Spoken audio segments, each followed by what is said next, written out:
what's happening on YouTube over here.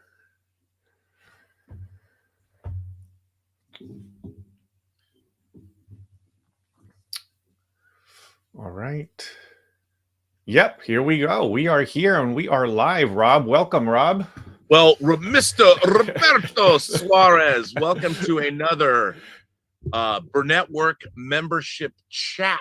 I haven't been around the last couple of weeks moving. It's been like life is completely discombobulated. People are like, is Robservations going away? No.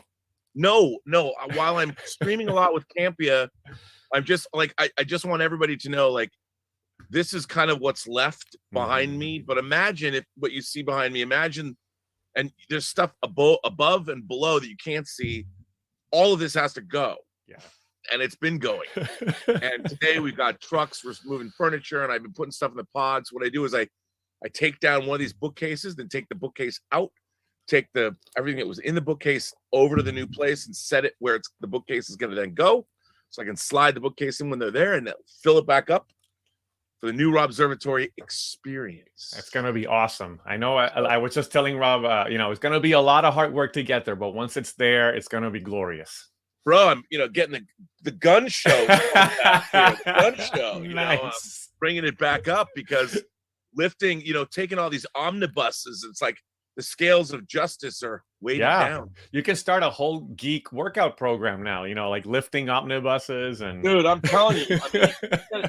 I mean, look at this. Since you brought that up, okay, here's an example. Like, here's the hardcover Daredevil, Frank Miller Daredevil. I mean, look at it. This is not, and I have two of them, right? Look at this. I mean, this is a workout right here. Totally. It's a total workout. By the way, these are awesome. They never had dust jackets on them. They're great. Yeah. But they got to go. They got to go. I've been walking these down the driveway, and I put like 10 of them as I'm doddering old man. Oh, am I going to make it? I don't know. All right, Rob, we got people asking us to let them in. So I'm going to go ahead and admit everybody into the chat, if that's okay with you. Yes, indeed. Okay, here we go. Everybody should be jumping in a second here. We always like to see the cascade of folks jumping into the room. I love that. I love it. Welcome, everybody. Oh, and I've got a few more people just signing up, so I'll continue to monitor that as people ask to be let in. And welcome to folks in the chat. Donnie Pearson says the new Robservatory looks identical to the previous one. Well, it's still not the new one, right, Rob? This is the old Robservatory. We're still in transition. Oh yeah, yes. Very much so. I kept this background so I can, these are the last to go, so I can still stream and absolutely have a background. So that's good. So I apologize for the sound. I know Roberto said it was okay, but I do not have my microphone hooked up. This is a new laptop that I'm using to stream from right now. You're coming in fine. You're coming in fine, Rob. So that's good. You gotta love Macintosh technology, Apple technology. I'm a big fan. We got and let's go ahead and get the chats going on here. We've got remember, we'll usually kind of time it around 10 minutes or so, and I will do it in the order that it kind of shows up here on the participant screen. Yeah, Roberto, I've got 2 hours. I got a hard out because Elizabeth and I are filling a truck. Okay, so maybe I'll limit conversations to closer to 7 minutes a person, just to it's cool. It's cool. Okay, we'll see. We'll do what we can to accommodate your needs as well. By the way, I'm enjoying a little of this. This is quite a fine. I love Allagash White, but this is it's a fine beer. You gotta have beer when you move. You sweat it. It's a requirement. It is. Well, Tom Jr. Jackson is the first one jumping in here. Tom, you should be as able he to should chat be right now. Tom, first of all, thanks for the messages. I've missed you guys. Don't worry, Robservations has not gone away. It's just been on the last 2 weeks, sort of on a hiatus. Yeah. I wanted to start off fresh by letting you know that Ray Garton has been trying to get a hold of you, and he sent you some emails. I haven't gotten anything from him. Yeah, he said he sent you some emails. I'll shoot you his email later. So for those of you who don't know, I'm a huge fan of Ray Garton, The author, he's one of the original splatter punks from the 80s. If you haven't read his seminal vampire novel, Live Girls, shame on you. Why haven't you read it? Yeah, in the middle of the night last night, he messaged me. He goes, I'm trying to get a hold of Rob. What's going on? I go, Rob's moving. He goes, oh, okay. Yeah, can you just let him know that I'm trying to get a hold of him? If I knew that was an all-purpose excuse, I would have used it when I was in high school. Oh, man, I couldn't finish this paper. I'm moving. Right. People are like, oh, okay, it's no problem. Wow, Swag Prop is in the Sanctum Sanctorum, man. It is. All the way on the South Island, down on the other side of the world. I didn't even know there was a Sanctum Sanctorum down there. That's pretty cool. So how are you, Tom? I'm doing good. I'm controlling the diabetes. Everything's going well with that. Got the blood sugar machine. It's up and down, but I'm trying to get used to it, you know. And I hear you said you were losing some weight too? Yes. But not in a bad way. Not in a bad way, no. No, okay. In a good way. That's good. I went and saw The Lost City yesterday. And how was it? It's very much in the Romancing the Stone vein. It was funny, but it's a cute little movie. It's not like gangbusters, hilarious, but it's really funny. And I have to say, I liked Brad Pitt in it and what they do to him in it. I heard he was good, that he's in the movie more than you might expect. Yeah. And it was a fun little movie, and I enjoyed it. And when I went to the movies, they showed the Top Gun Maverick trailer. Oh my God, dude, I can't wait. That looks so good. I'm so excited. Yeah, I'm very excited for that. And today someone sent me a new John Lennon Funko Pop. Nice. It's the one from the picture with the Statue of Liberty's behind him. Yep, that's a great one. And you can tell it's Lennon. Yeah, it's nice. I got it. My mom goes, hey, did you order another Funko Pop? I'm like, no. And I opened it up, and there it is. And I found out which friend that did it. So it's very nice. One of my friends sent that to me. Well, that's very cool. So have you fully gotten the observatory emptied out in those remaining things? Or? No. Oh, God. No. I've been doing it's very funny. I've been taking it in phases. Like it's like an excavation project. You have to like take one layer. It's like by layers. And this I kept so I could still stream and have something behind me. But like today, I'm trying to get the physical media out today. So I've got like 5 shelves, these long shelves of physical media. So I want to get all the physical media and the shelves out, because the new Robservatory is a little smaller than this. So, but it's going to be much more, I'm not going to be so crammed up against, my desk is going to be in the middle, and I'll have like more, like I really love these Elgato. I bought these Elgato face cams like 6 months ago, and they're great. So I'm looking to stream with those, and we're going to bring back Whining About Movies. So hopefully we'll have a lot more diversity of angles and camera stuff. And I just want to make the new 2.0 Robservatory. I just want to make it more fun, the whole show more fun. Yeah. And now you'll be able to do it. You'll have that fresh start. Yeah, which is great. Because I'll know exactly what I'm doing, as I'm moving in. But it's just amazing. I never thought we'd be doing this. If you'd asked me 3 months ago if we would be doing this, I'd be like, fuck no. What are we doing? And but it was the house we've been renting this house for 5 years. They're going to sell it. So and buying it we're moving an hour east of here. And I never thought I'd really move out of the greater Los Angeles area, but we found a great place that's close to Elizabeth's folks. And I don't have to throw money away on rent anymore, which has been a nightmare. So that's all. Is there a Let's Get Physical Media tomorrow or no? I want there to be. Absolutely. I'm trying. I think there will be. Because I know Dieter got COVID. Yeah, he got COVID, and I got to make sure he feels better. I saw him; he's been posting more. Yeah, that's why we didn't do one last week, because he got COVID. But he's not dead yet. So That guy is one resilient Sabrukin. Yeah. So it's good. But yeah, so. And the move's going good. It's slow. We got our first truck today. I have one of those moving pods out there that's in the driveway that I fill up, that we're filling up with stuff. But today, there's really nothing in the new place, so we're taking over like the dining room and the living room, and we're going over there to do it. So that'll be nice. But a party at our house. You're all invited. We have a guest room.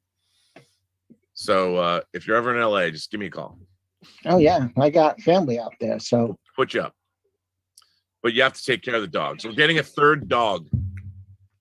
yeah, I saw the picture of that dog. It's cute. We get him tomorrow. Nice. I came up with the name Augustine. Yeah, he's a standard poodle. He's purebred, but we changed his name. Elizabeth she said if she ever had a son, she should name him Sebastian. And I'm like, well, I'm kind of your son. I'm kind of a kid. But instead, the new dog is officially named Sebastian. Now, is anybody in your house allergic to dogs? No. And because I know the Burnettdoodles are hypoallergenic. Yeah, they're hypoallergenic. They're just great dogs. And it's going to be interesting to see how Sebastian gets along with Gilbert and Tallulah, but they love other dogs. And Gilbert is very protective of small dogs. So he's not going to know that Sebastian's going to be probably close to being as big as he is, but that'll be interesting. I mean, sure, move. I can't wait to see those dog walking videos. Well, it's going to be fun because now, unlike here, there's only a garage door here. There's not a door. Mm-hmm. So the new Robservatory has a door, so I can leave the back door open. So Gilbert and Tallulah, and apparently Sebastian, will once again make appearances on this show. Because when we first started, they could just come in and jump up on me. So people love that. They will definitely be back on Robservations. Yeah, because I remember when who was it? It was Dave Parker would call it your Frankenstein noises. That night you left the mic on and you went to go to the bathroom and we just heard the door just yeah. Oh yeah.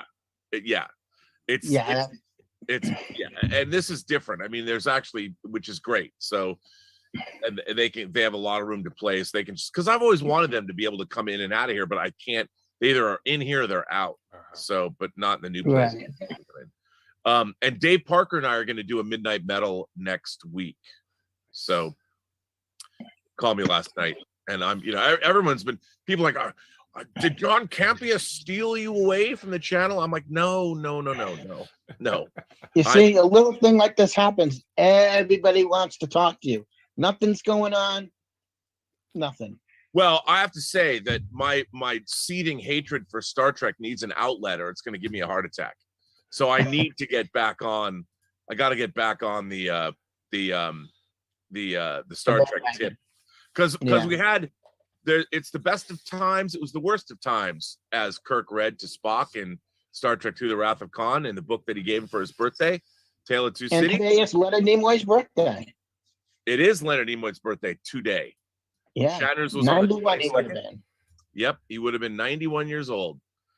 That was the one celebrity death that hit me the hardest. Because I'd been to his house. He was when we made a 70th. It's so weird. 21 years ago, Mark Altman and I made a 70th birthday video for William Shatner. And it was star-studded. Ben Stiller was in it. And we went to Nimoy's house for the first time. And we go in there, and his house with his wife Susan is this Bel Air house right around the corner from Gene Roddenberry's house. It was this beautiful, huge house, and it was so tasteful and gorgeous art, and they both were dressed to the nines, even though it was the afternoon. And we come in here to shoot this greeting for Bill's 70th birthday, and Nimoy was like, so why are you guys making a birthday video for William Shatner? And we said, well, we made this movie with him, it's called Free Enterprise. And he's like, wait a minute. Did you make that movie where it was all these two kids, like William Shatner this, Captain Kirk that? And we're like, yeah, that was us. And he's like, well, where was Spock? Spock wasn't in your movie. What am I, chopped liver? I mean, it was, of course he was kidding. He was being funny. He actually went and saw Free Enterprise when it opened in Century City. But what was so great about his house, and already I love Leonard Nimoy, but when you go into his house, it was all beautiful, but he had a giant Zombies of the Stratosphere poster where he played one of the zombies from the stratosphere. He had this big giant, and it was beautifully framed, and it was in a prominent place. Like if you walked into the house, you'd see all this beautiful art and his photography, and there's plants everywhere. But it's not like he was hiding it. And the fact that he had and it wasn't a one sheet, I think it was French, it was giant. And the fact that you could see it, that he left it out for all to see, I'm like, okay, I love this guy. And if I didn't already love him enough to be in his house and to talk to him, and we just had a wonderful time. And, when he passed away, I think 7 years ago, it hurt, man. It hurt. I never got choked up when a celebrity passed away, but I knew him. I'd been in his house, and he was so kind to us. So, and funny, and busted our balls. So that was pretty good too. Thank you so much, Tom. We are going to jump next to, I think it's Cinemike who's coming. Cinemike, I've been loving your the work you've been doing with. You should be able to unmute there. Thank Cinemike. you. Even though some of the comments are like, "Where is Rob?" I know. I'm sorry about that. I'm going to be back. Everyone's like, "Are you giving up your channel?" I'm like, I haven't worked on this channel this long to give it up. We're gonna finish the film festival in the next couple weeks. We're gonna start the short story competition again. It's all everything is coming up roses. Yeah. We're gonna have a new Supreme Court justice. Come on, it's gonna be all good. Yeah. You'll be back there, but for a while, all they can do is watch us. I know. Talk. But anyways, it's speaking of Oscar, it's Oscar weekends, and I'm doing my predictions, finalizing all that stuff. There's still some categories that I don't know who will win, but so I know you've been doing your predictions, but for people who haven't seen them, lay it down for us. Break it down. So first of all, you can watch here on the Burnettwork, me and Oscar talk videos where we basically discuss, all the major categories and like song and score and cinematography. We weren't able to do all, but we did all the major categories. But the race has been very, very interesting because in Best Picture, the front runner right now is Coda. And I'm also predicting Coda since it won like the SAG and the most essentially the PGA award, which is like the most essential one. Should be Tick Tick Boom, but but and I've also been reading from the Hollywood Reporter and Gold Derby and awards website where they're posting this anonymous Oscar ballots. I've been reading these articles, which has been a lot of interesting takes that will make you like face palm about why like someone said drive my car is like I can't get through drive my car, like someone said that. So there's a lot of crazy takes. Well, I think it's funny because I've watched the Oscars my whole life, and I think the Oscars, there's a great article I posted on my Facebook page from the New York Times about the fact that we're seeing sort of the death of movies. And I do think that the Oscars have a real problem in that they have now become it's all niche movies in a way, and they're fine films. I mean, Coda's a fine film, Power of the Dog. They've lost the populist element to it. I always go back and use as an example one of my favorite movies from 1982, which is The Verdict, Sidney Lumet's The Verdict, which is, it had star power and Paul Newman. Nowadays, it'd either be a streaming series or an indie movie about an alcoholic lawyer who has one last chance of redemption. James Mason, is in it as sort of the villain, the Darth Vader of the movie. And it was a studio movie. Yeah. It was a big movie when it came out. And nowadays, the viewership is so fragmented, everyone is not watching the same stuff. So, while Coda is a fine film and it's beautifully made, I read, I don't know if this is true, that it's actually a remake of a Hallmark movie. No, it's a remake of a French film. Oh, it is. Yeah. So, okay. Yeah, Coda is leading the race, and reading all these takes from anonymous Oscar. A lot of them are saying that they are voting for it because it's the movie that moved them, like, out of all films, because it is a very emotional film. It is. Make you cry. That would make, and also a great representation of the deaf community, which also adds to that. And it's an underdog. It's an underdog film. It's an indie movie. I mean, it's a beautiful movie. By Apple. I think it's a beautiful movie, but what's interesting to me is that it's a great story and all that, and it's hard to convey that kind of emotion. But to me, is it a movie that in 50 years is going to be remembered? Time will tell.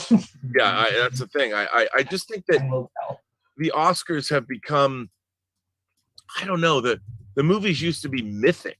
I mean, you go back and you think of movies like, I don't know, Amadeus or One Flew Over the Cuckoo's Nest, or The Two Godfathers, or Rocky, or Lawrence of Arabia, things like that. These movies were larger than life. Coda is not larger than life. It is life. It's slice of life, and it's great, and it's beautifully made. But is it what the movies are all about? It's hard. I mean, it's a great film. I love that film, but it's a difficult discussion because it's just the entire film landscape is also different now. Like, like comic book movies are dominating. Those are the types of movies that people. So yeah, it's a difficult discussion that would take hours for us to really dissect. But yeah, it's like I would say, like I would read this different, like it's just with Coda, it's the movie that seemingly the Academy really is resonating right now. And I think because it's a very uplifting film, and we are living at like dark times, so I think it's also I think it's also a representation of where we are right now. Right, absolutely. So Coda, I think, is the frontrunner for Best Picture, which will break a lot of statistics if it wins Best Picture. Which as someone who follows these statistics, earlier I wouldn't say that Coda will win, but now there's just seems to be passion for it. I think it will win, and sometimes statistics break. They do break. Example would be like Parasite a few years ago, where they broke that 90+-year-old statistic that is mostly English language or Hollywood films win the award. So yeah, but I have Coda. I'm predicting Jane Campion Best Director. Yeah, I have Will Smith Actor, Ariana DeBose for West Side Story for Supporting Actress. Troy Kotsur for Coda, Supporting Actor. Best Actress is the category that I think is the most interesting, the one with the tight race, because like Jessica Chastain is the front runner, but I am not predicting her. I'm actually predicting Penelope Cruz for Parallel Mothers. I'll tell you this. I'm predicting Penelope Cruz too. I think she's going to come out Parallel Mothers. Will upset. That's going to be the big upset of the night. People are going to be like, "Wait, what?" Yeah, it's going to be Penelope Cruz. Yeah, yep. And there are two reasons why. First is I am sensing a lot of passion for her performance. Like even in the anonymous Oscar vote, they said like they either voted for Penelope or they almost voted for her. Right. And the interesting is that Penelope Cruz didn't even get nominated elsewhere. But I think it is the one that they're really getting behind. And also, another reason why I think she will win is, it's a Sony Pictures classic film, Parallel Mothers, at least in the US, and they know the game. They did it last year with Anthony Hopkins and The Father, where everyone thought that Chadwick Boseman will get that posthumous, Oscar win, like the Academy will get emotional, all that stuff. But Anthony Hopkins surprised, with Best Actor, for The Father, which is a Sony Picture Classics film, which I think that adds to the factor why I think Penelope Cruz could win, since Sony Picture Classics was able to make that kind of surprise move. Yeah, I agree. Yeah, but yeah, and then I'm expecting Dune to dominate most below the line categories, whether it's visual effects or score or sound or production design. In cinematography, I think maybe editing, although I'm not sure. To be honest, that is the category that I'm struggling to predict. Editing. I don't know. Like, I have Dune, but I could also see King Richard because it has a lot of editing, especially with the Tennessee. I also think Tick Tick Boom has a chance to win that because it's also that's heavy. Maybe it's because All That Jazz is the movie that made me want to become an editor. Yeah. So I thought, Tick Tick Boom, West Side Story. Is West Side Story nominated for editing? No. Yeah, it should have been. Yeah, it should have been. But I Tick Tick Boom, but I'm biased. I can't. Yeah. Because the thing when you bend time and space and movement and stuff it's harder to do that and keep it coherent and moving in and out of reality and fantasy. I thought Tick Tick Boom, and again it harks back to All That Jazz for me, which didn't win Best Picture, but it should have. Yeah, I think who won that year? I think it was. Or was it Ordinary People? And no, that was that was the following year where it beat Raging Bull. I forgot who won 1979. Oh, I think it was it Deer Hunter?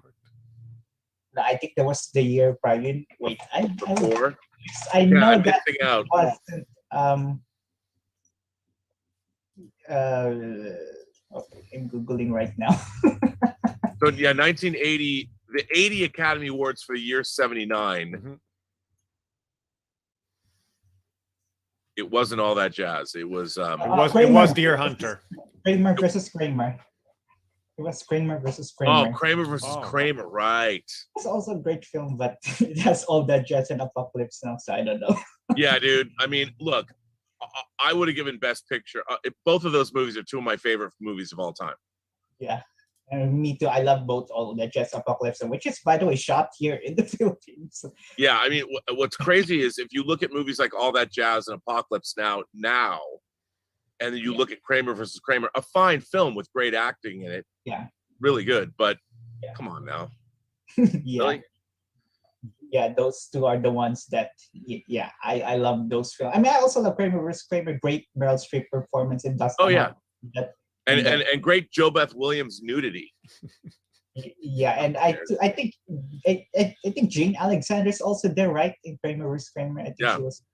Yeah, great film. But All the Jazz, I think, and Apocalypse Now, I think they're the ones that really stood the test of time. Today. I mean, it's funny when you show people Apocalypse Now they can't believe it. Yeah, and they look at it and they're like, how did this movie even get made? Yeah, Apocalypse Now, the ambition of Apocalypse Now is so much greater. I mean, that's the problem that I have. Like, growing up with movies like Apocalypse Now, there's nothing remotely similar to it today. Sorry if you can hear it. Once again, the landscapers come during the day. Normally they come at 11. I thought. So there you go. I don't know if you guys can hear that, but boy, is that fun. It's not that loud, Rob. It's good. And thank you so much, Cinemike, for that Oscars insight. We've got Mikey now coming in to share his thoughts. Welcome, Mikey. What's up, man? Hello, Roberto. Mr. Burnett, how the hell are you? Did you watch any of the SCOTUS or listening to the SCOTUS confirmation hearings? I watched just enough to make me happy. I try and stay away from current events because I find them annoying. But I watched just enough of it to hear Judge Brown say back to the senators, well, Congress passed this law and Congress passed that law. I loved it. You know, Absolutely. now my feed and Twitter is full of people that are talking about, oh, she was about pedophilia and all this. And I'm like, yo, you guys aren't getting that she's a federal judge that has to deal with the standards that are set by Congress. Exactly. And she let them know. So I was very happy about that. You're looking fantastic. You look happy. You look well. Oh, thank you. No, you know, I gotta say, I've had more fun on the John Campea show lately than we're having so much fun on that show. I didn't think it was possible. I still have fun, you know. It's just I just feel like I was definitely, you know, kind of in a rut, and not in a rut, but in the sense that, you know, with COVID and sitting in my garage all the time, I didn't. Not that my garage isn't the Raw Observatory isn't great and all that, but it just became like a grind, and now I have to get up early every morning and go to, you know, I drive 120 miles a day. Right now it's 60 miles there and 60 miles back, but it's worth it. I like getting up. I listen to NPR. I got to listen to the hearings, catch up with the world. I've missed streaming though. I really miss streaming on my own channel. But part of that is because my computer has been down. So this is a new computer, but my computer, while it's state of the art, there's this new technology. You know, everything is Thunderbolt 4, and I will be back to normal streaming this coming week. Your partner just posted the Designing Hollywood podcast. Oh, yes, which is good because I think that's the Paul Tazwell one with, was it the West Side Story version? I'm not sure. Just the thing popped up. Since he's doing promotion, I'm going to do a little promotion. Yes, sir. I've been doing a little bit more streaming and what have you, and I dropped a live stream on Thursday with Jeremiah. Oh, nice. So people, if they're having observations withdrawals, you can pop over to my channel and check it out. And you can find that at MikeyLito.live. I will send that out. I'll put that up on Twitter. And for the rest of my time with you, we can have a Star Trek rant off. Oh, dude! Oh no, please! You have the floor. I hate it. I absolutely hate it, especially Picard. I hate the way Discovery ended up. The entire thing made absolutely no sense whatsoever. No. I mean, the dark matter anomaly was supposed to be this huge thing that was so huge that it was affecting Earth and Navarre at the same time, and yet we heard nothing about what's going on the moon other than apparently the president's husband was being evacuated. We have no idea whether Mars is still on fire or what's going on. I mean, completely ridiculous. And we're up to episode four of Picard, and we have no idea what it is that he did that was supposed to change the timeline. Not that it makes any difference anyway, because since Star Trek Discovery exists, obviously everything's okay. So what's going on? It is so, I mean, I was ranting today on Twitter about bringing Kirk Thatcher, who actually, the actor who played the punk rocker on the bus in Star Trek IV, The Voyage Home in 1986. They brought him back. They brought his character back to 2024 Los Angeles to play the same punk listening to a new version of the same song in universe 40 years later. And I'm like, this is the quality of writing that Star Trek has. Like, and by the way, shame on the fan base for thinking that's just fun and clever and liking it. I agree. I mean, I absolutely agree. It is a stupid throwaway member berry joke that diminishes all of Star Trek. And, you know, like I'd said on Twitter, I postulated, you know, if I was running the show, you bring that actor back to play a character that is now totally different, captain of industry. He had his punk rock phase. Now he's running San Francisco, and for whatever reason, or running LA. And you have a scene where Ice or something is menacing Seven and Rafi, and he shows up and he applies a neck pinch, and he's figured out how to use the Vulcan neck pinch because it was done to him in '86. Now it's 2024. And he says it's taken me 40 years to learn how to do this because some religious guru on a bus did this to me and set me on the straight and narrow, which has led me to here to help you do something. You don't have to do just that, but this Star Trek is the amount of references that were in the last episode, like from Jackson Roykirk to the 21st Street mission. I'm like, guys, forget your Star Trek references. Write a great story. Exactly. I mean, all you have done, Star Trek is about nothing else other than Star Trek now. The writing is so limited. And I have to say, I don't mean to be disparaging, but the level of intelligence displayed in writing Star Trek is shocking. It's like, you all need to go back to school and take some science classes. And there is no science. There's absolutely no science.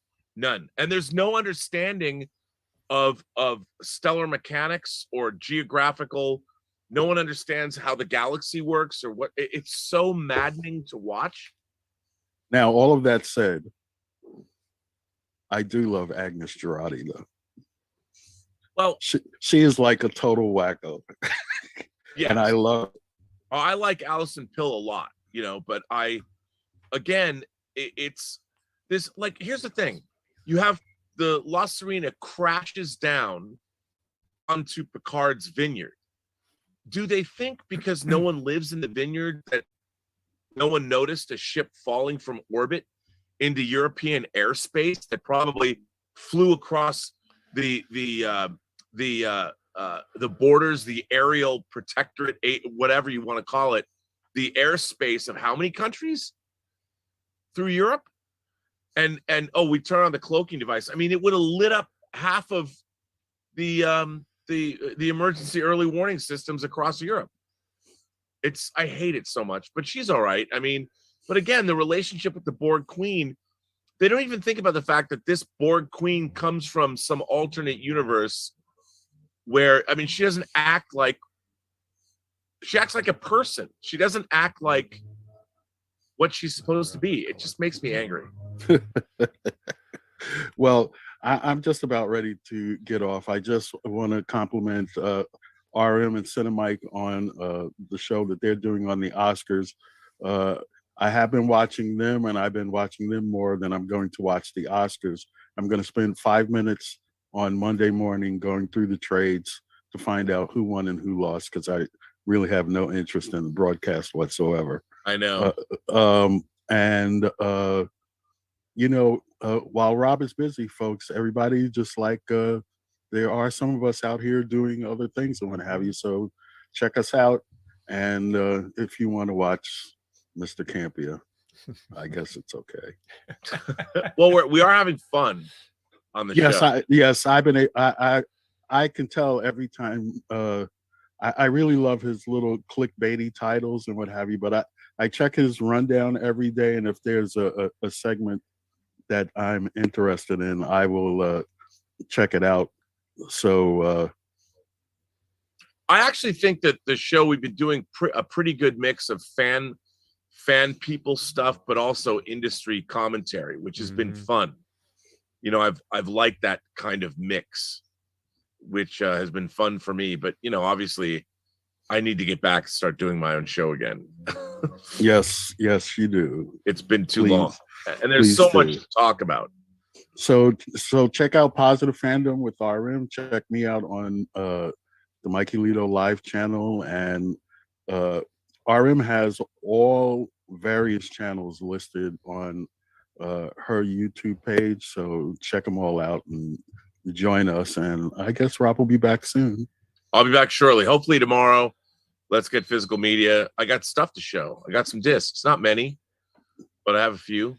Okay, that's good cool. Stuff. Yeah. All right. Thanks. Thank you. Good to see you, Mikey. Thank you so much, Mikey. Hey, Rob, by the way, you should know that my son, who just turned 13 years old, and for his birthday, he wanted to go see the Batman movie. He has decided that he wants to start a physical media collection. So he started his own little movie collection. God all on bless his him. own. You know what? Send me. Does he have a Blu-ray player? Yeah, well, we have a Xbox that we can play them in. Yep. Yeah. Okay. Well, I've got lots of duplicate stuff. I'm like looking around, going, oh, you know, I don't have a son to give him my hand-me-down Blu-rays, but there's a lot. I'll let you know of some titles that he's looking for, and maybe he can get some from you. Oh yeah, I think it was. No, I'm just gonna send him stuff that he has to watch. You're gonna have to make him watch. That'd be awesome. He would love that. I think I might send him a copy of To Live and Die in L.A. Hey, I hear it's coming out in 4K. It's true. All right, we've got Jeff coming up next. Jeff, you should be able to unmute now. Hello. By the way, Ismail's here. I just want to point out that Ismail he deals in cookies, and those cookies, man. I don't know what it is about those cookies, but people fight over them. They argue over them. They're dangerous. Just pointing that out. And I don't ever get enough of them. Hello, Rob. Jeff, how are you, sir? Doing all right. So one particular topic of movie making that's triggered my morbid curiosity over the past, nothing, I don't think anything too like, it's just morbid curiosity, guilty curiosity to say the least. One that I think you might have some interest in based on your being a fan of Basic Instinct is the notion of trying to bring back the erotic thriller. Yes. That's something that interests you in a broad sense? Yeah. No, I'm a fan. Look, I think eroticism has been removed from our society, unfortunately. We've gotten rid of eroticism and we go straight to the pornography. And because now it's available everywhere. You can go find whatever you want and I think that that frisson between people is something that that the anticipation of that first kiss or that first love scene, whatever, that thing is so palpable, and it's something we all know. But you hear about the plummeting rates. People aren't even interested in having sex anymore. It's such a weird state of affairs. And it was nice. Look, Adrian Lyne. I have not watched Deep Water yet. Adrian Lyne. I got partway through it. It didn't quite intrigue me at that much. I mean, I've read about it, but yeah, keep going. Well, no, I'm Adrian Lyne made Fatal Attraction and Indecent Proposal and Jacob's Ladder and Flashdance, and I'm a fan of his, so it was cool after 20 years to see him come back and do another movie. And although I haven't watched it yet, just because it's been so crazy around here, but I'm excited to watch it. But it's based on a Patricia Highsmith novel, and she's not exactly known for her erotic thrillers. Yeah. But I really do want to see it. Yeah, but what's interesting is that a few years ago, I don't know if you remember reading about this. I mean, which is kind of coincidental because it involves Amazon, and it kind of ties into Amazon buying MGM, which owns the IP Basic Instinct. Yeah, I know. I'm like, I want to do Basic Instinct 3. Even though Basic Instinct 2 was, or did you actually like that one? I have to tell you, so Basic Instinct 2 was co-written by Henry Bean, who wrote an amazing Richard Gere, Andy Garcia movie called Internal Affairs. Oh yeah. Not Infernal Affairs that The Departed was based on, but a movie called Internal Affairs that Laurie Metcalf is in, and one of the Baldwins is in, and I really like that film. And so they wrote it. It was written as Basic Instinct 2: Risk Addiction, and David Cronenberg was going to direct it at one point. And he ended up not doing it, and Michael Caton Jones directed it. I think that what it needed was a Paul Verhoeven. I think the movie, it looks good. I think it's respectable. I don't think it's terrible. although it gets written off as being terrible. I look at it as this. It's the Jaws 2 of Basic Instinct movies, because I like Jaws 2. It's not Jaws. But if you're going to make a sequel to Jaws 2 is pretty good. Yeah. So anyway, going back to Amazon, like, I don't know if you had read about, they had apparently been planning they wanted to put out more erotic thrillers to try and bring it back, but they only put out that one so far with Sydney Sweeney from Euphoria and White Lotus, which I saw, and I kind of agree that it kind of falls off the rails in the final half hour, which is an interesting criticism that is shared that I've read with Deepwater. But on a broad scale, it's like they've only put out the one, and they haven't been really putting any more out. Although I've read that the director wants to try and keep the genre put out more, I think. Well, I think we live in an erotic less society. We've forgotten about eroticism. We don't know what it is, because we go from 0 to 60 with nothing in between. And in order to make a great erotic thriller, you have to live in a world that's interested in eroticism. Yeah.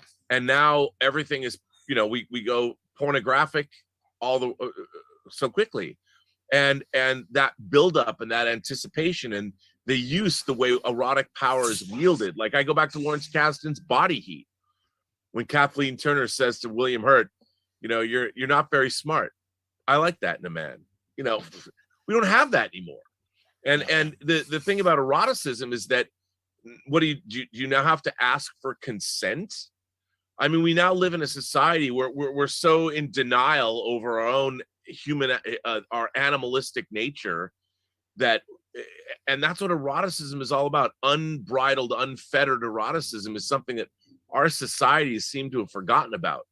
So God bless the erotic thriller. Let's bring it back. Yeah. And I was actually kind of having this discussion about movies that qualify as erotic thrillers, because one movie that I'm fairly confident that you are a fan of, even though it's not like referred to full blown as erotic thriller, is the Wachowskis' Bound. Oh, I love Bound. Yeah. Bound is great. Yeah. I mean, because it's not like it's not referred to as a full blown erotic thriller, but I would say the first act is erotic thriller heaven with the seduction between the two characters, right? Oh, it's great. I mean, Corky, come on. Yeah. Who doesn't love her? But no, I'm a huge fan of that film. I have a great Blu-ray of that. Elizabeth and I watched it I think we watched it for Elizaviews. I think we did a review of it in Elizaviews. But yeah, I mean, I love Bound. Yeah. I mean, I think that maybe, like, in this day and age, I'm surprised somebody's got to do the ultimate erotic thriller with two dudes. I think that would be I'd watch that. Some kind of femme fatale or dude fatale. Can you have that? Men fatale. And I mean, anything that can bring back some kind of eroticism, would be great. Yeah. And we've lost all of that. It's all gone away because I think people are afraid of eroticism as something. Now it's political. You make a film, well, so and so is abusive, or so and so. Like, it's like, no, man. Eroticism is all about that unbridled lust, that animal nature that is aroused in us, that is untamed, and once you're in that state, you're easily manipulated. I mean, the erotic thriller, usually it's not just the eroticism. There's always a film noir component to the best of them. And so it's a combination of these two things. And that's what we're missing that in our culture, man. Yeah. Our culture has become the most unerotic culture ever. Americans seem to have forgotten. Like, we're so scared of our animal natures now. And it's ruined this whole, there's a young generation that has missed out on the erotic thriller. Yeah. And because the thing about I know you obviously mentioned like the dude fatale, like obviously not, since this isn't like a pitch show, but I did kind of have an idea for how to do like an updated version of that story. I don't know if, there's probably a Bound. Like, I guess in the general sense, it would kind of up the ante. You know how in the original Bound, there was just like one male antagonist that was connected to one of the female ones. Right. My Joey idea, Pants. yeah, Joey Pants, who is fantastic. My idea of it involves each woman, each female protagonist getting their own male protagonist and finding a way to pit them against each other, sort of thing. Yeah, I mean that could definitely be interesting. Yeah. But I just think that you need the culture to be erotic, to have an erotic thriller work within that culture, or maybe an erotic thriller. I mean, our culture has been so, unfortunately, all of that has been bled out of us, and I think it's really affecting people. We need to bring eroticism back as a force in all of our pop culture, whether it's fashion, whether it's music, whether it's movies. Yeah. I mean, it's really weird. We have denied ourselves one of the great joys of being human, and that's connecting with another person in an erotic arena. So, yeah. Well, that's all right. Yeah. So that's my take on the erotic thriller. So, have you started Halo yet? The Halo show yet? I have not. I have not watched it yet because most of my spare time has been spent doing moving stuff. Yeah. I mean, yeah. I said on John's show, it was a solid start. I would think that you should enjoy it more than Star Trek simply on the basis that it probably won't piss you off as much. Well, that's what it's going to be really interesting when the numbers come in on Paramount Plus. I think a lot more people are going to be watching Halo than are watching modern Star Trek. And that's going to make Paramount wonder, why are we spending as much money as we're spending on modern Star Trek? Like, why are we doing that? And it's going to be interesting to see how that shakes out. So thank you so much, Jeff. We got Stubble McShave coming up Black next. Props, you're hilarious. Hilarious. So Stubble, you should be able to join the chat now. Hi, Rob. What's going on, dude? How And the about your PGS. author? How about Brandon Sanderson donating to 300 authors Kickstarters? Thanks for that. Yeah.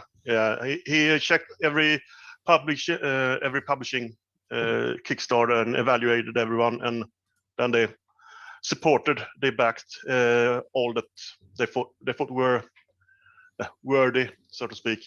And so yeah, over 300. That's amazing. Yeah. So, but it's Oscar time. I thought that I should bring up an anomaly that I don't know if you know this. There's one actor who is an anomaly when it comes to this.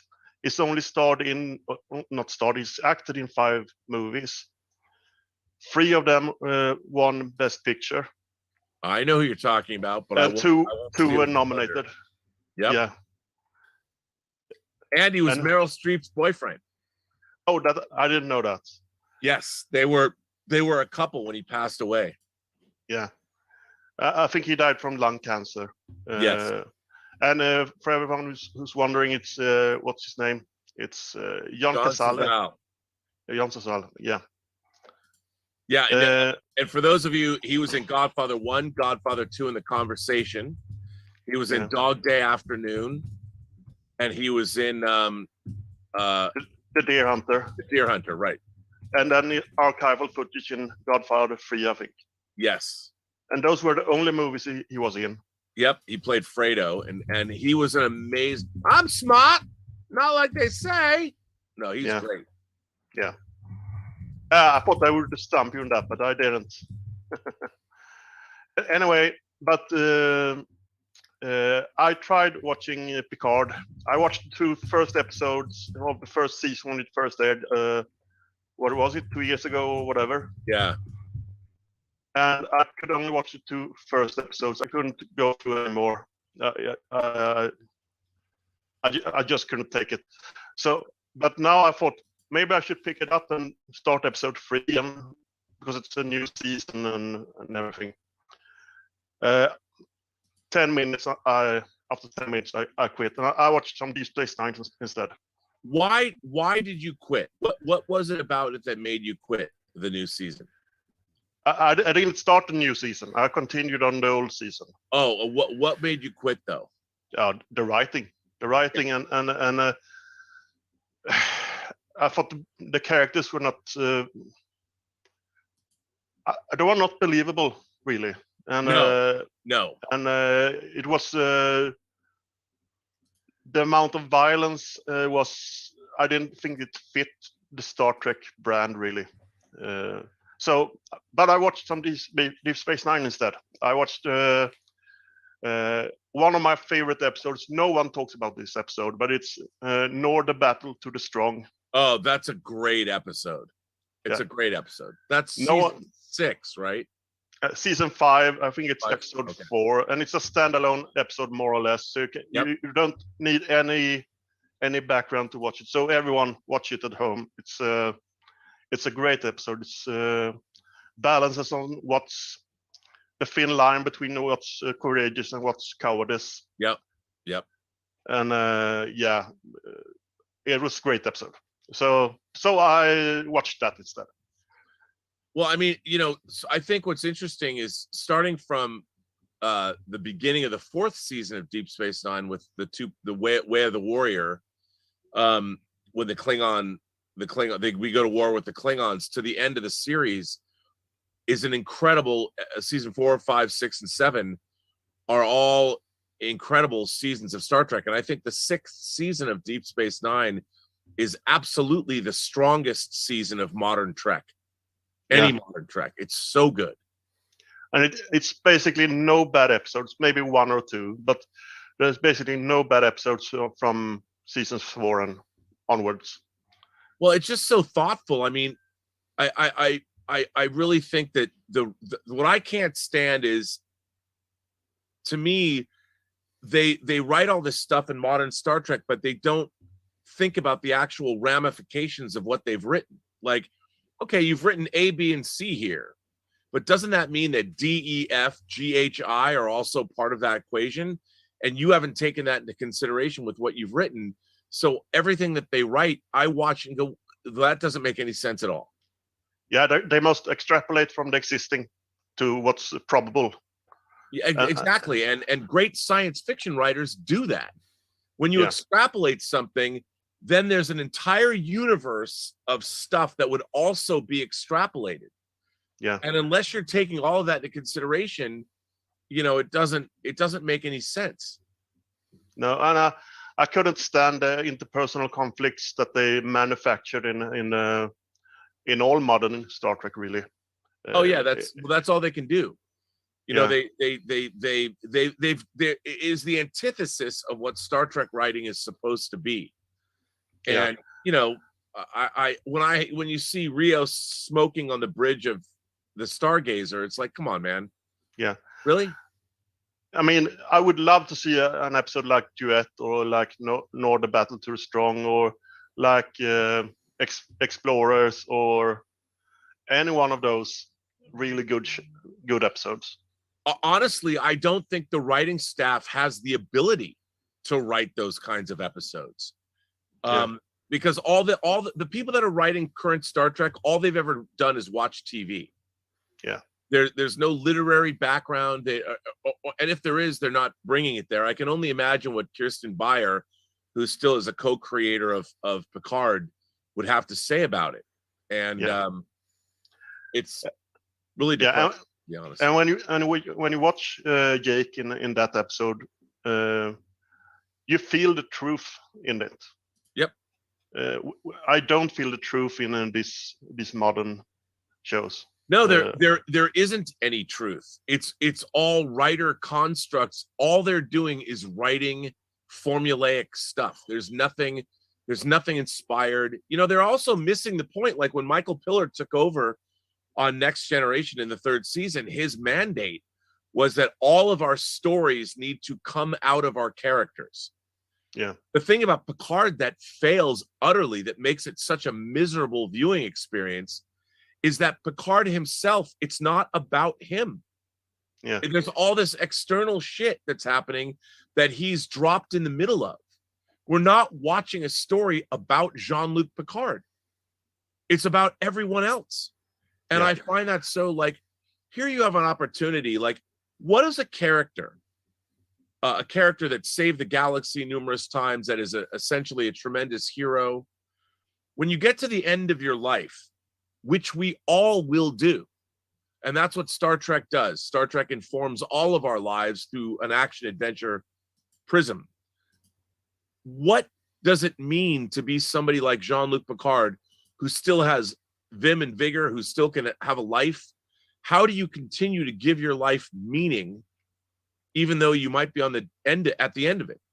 Yeah. You don't have to just give up and wait to die. That's not Picard. Picard and the show Picard has utterly let the character of Jean-Luc Picard down. And I understand that Patrick Stewart, now we have a Picard because Patrick Stewart was himself abused and comes from an abusive household.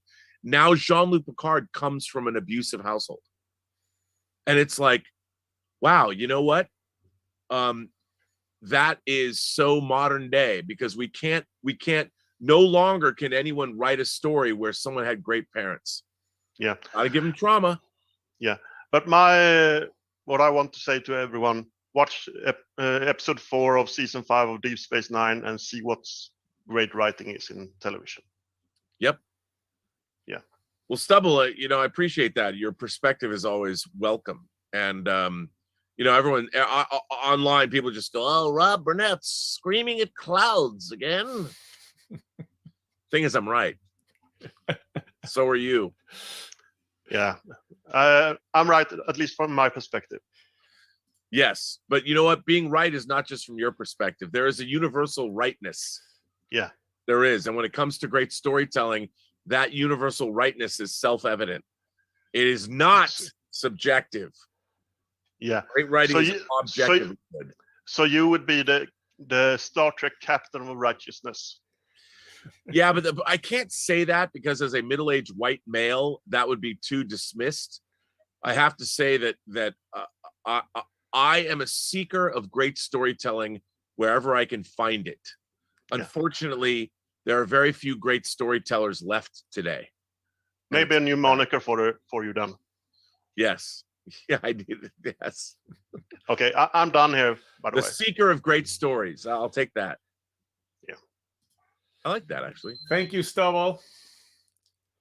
Rob, have you had? I bet you probably haven't had a chance to watch any of the new stuff. But Severance, have you had a chance to take a look at that? No, and I really am interested to watch that. It's right up my alley. I just haven't watched it yet. Yeah, I think I finished Marvelous Mrs. Maisel though, and I did think the final scene of that last episode, not when she's running through the snow, but the scene with Lenny Bruce was fantastic. Yeah, I haven't had a chance to watch it yet, but I've heard great things about towards the end of the season. I heard that. Yeah, I thought the middle of the season when she's working at that burlesque club, I'm like, whatever. Okay. But that last scene when Lenny Bruce is talking to her, I'm like, that was great. I'll have to check it out. All right, we've got Roger Robertson coming up next. Roger, you Hello, should sir. be able to unmute now. Hello, Rob. How's it going, Roger? How are you? Oh, just fine. Rob, I have to tell you that I'm perfectly fine in watching all the Star Trek shows vicariously through you. So far, I don't think I've missed anything. Now, Halo looks a little interesting. I try not to get everything, so I don't have the Paramount Plus anyway. But did think Halo looked interesting. I mean, if they, I think what's really interesting to me is Halo, especially I played the first Halo. I liked it. I thought it was really interesting, a really interesting amalgamation of Starship Troopers and a first-person shooter and all that. I thought it was really cool, and they had some really interesting mythology. Just do that, like go there, you know. But then you still have the showrunners talking in interviews like, well, we really didn't pay attention to the games, and I'm just like, why does anybody who's working on the people that work on our franchises today, they really need to get over themselves. If you're working on Halo, you know what you should do? You should play Halo. Watch that game. Yeah, and, it's like Kevin Feige reads Marvel comics to get ideas. Thank you, Roger, for saying that, because everyone's like, well, we all want a cinematic universe. Well, you know who's got the most successful cinematic universe? Kevin Feige. Why? because he always goes back to the comic books for inspiration. He might change things and adapt them, but he goes back and says, we already have our source material. We're going to go back to that. Yeah. These writers, these people today, it's like, oh, no, we're going to make it our own. We're going to change the franchise. We're going to give Spock a learning disability because we have to give that character some way to be identifiable to the children so they understand. Everyone's got to have an obstacle to overcome. They can't just be good on their own. Well, how about the fact that the obstacle is the cosmos? Yeah. Like, you have to be the best of the best. Star Trek is elitist. It should be about the best of the best. People should aspire to those people. Now it's like, oh, I recognize Tilly. She's me. Yeah. Hey, you had a couple callbacks this week on a show that I always enjoy. It was Carnival. You know, it's funny. Like, nobody remembers that show. And, you know, Ron Moore worked on that show, who, you know, wrote for Next Generation and co-created Battlestar Galactica. Carnival was great. It was really a show that is really kind of forefront in a lot of things that was like kind of built a history on its own and had its own thing going on, and, you know, the story that went back thousands of years. Right. Yep. So, and I suppose it's still possible they could come back with another season. I mean, you know, the story was kind of at a point that it could break and have a lot of time elapse until the next confrontation. Right. So it would be possible. I guess the authors could do it if they wanted to, but. Yeah, I mean, I just don't see that happening. I mean, it may be, but I maybe in this day, I should never say never in this day and age, because you never know what somebody's going to do. It could be so good. Another season that could be so good. And Clancy Brown was just, you know, you talk about that one scene where he's on the radio and he's doing the sermon and he's snapping to the beat of his snapping fingers. That's just riveting. It was amazing. Yeah. An amazing show. Well, Rob, good luck on the move, and I hope it goes well, and look forward to seeing the new Robsterization in action. Yes, and we'll bring Whining About Movies is coming back. It's going to be fun. Great. Good to see you, Roger, and thanks again for the support of the channel. All right, thanks. Thank you so much, Roger. And coming up next, we have Jamie Cruz. Jamie, you should be able to chime in now. Well, hello. Jamie, how are you? I got to ask, what does your son think about what's going on in Ukraine? I think last time I talked to you, I told you he was ready to go as long as he didn't have to keep doing paperwork for Egypt. Yep. And he's not going to Egypt. His orders have been rescinded. We just found out last week he's going to Fort Bragg to be part of the 82nd Airborne. And some of them are already in Poland. Wow, is he stoked? He's excited. He graduates the week of April 20th, and then we're going to be moving him to Bragg. Wow, are you going to move there? No, but I'm going to go down and load up a truck and help him move all his furniture. Wow. So, yeah, he graduates in less than a month. Now, does that mean, I think since you've been coming on, didn't you, from the first time we met, had he not gone into the military yet, or was he just going in? I think he was just leaving. He went to basic, and then he went to Warrant Officer Candidate School, and then he's been in flight school since. And now he's a Black Hawk pilot. He is. How cool is that, man? He actually gets his wings pinned on the 21st, April 21st. And are you going to be there? Yep. Congratulations. Thank you. That's very exciting. Yeah. So it's the first thing we'll be able to attend since he did go into the military due to COVID. We haven't been able to attend any other kind of graduation. Wow. But you're going to see him get his wings. Yep. That's really cool, though. Come on. Yeah. Yeah, we're excited. Yeah. So what's up? Last time I talked to you, I had started doing some renovations in my theater, my home theater room. I built a platform, so I've got stadium seating there. I've got my new Valencia Tuscany chairs in. Nice. We got to see pictures, man. Come on. Well, I figured I'm going to broadcast the next thing. I hope to be in there, and I'll show around when you're showing off your new house. Oh, I can't wait. I was hoping to be there today so I could because I can wander around, but we don't.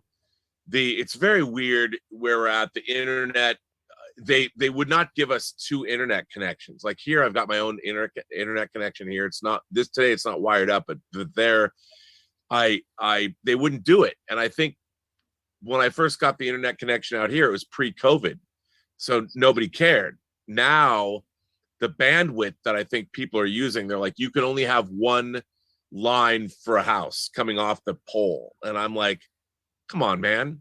Like, nope, you can't do it. I'm like, it's the same internet service provider. I want my same setup. They're like, I'm sorry, sir, you can't have that. Maybe get another provider. There is only one there. That's the problem.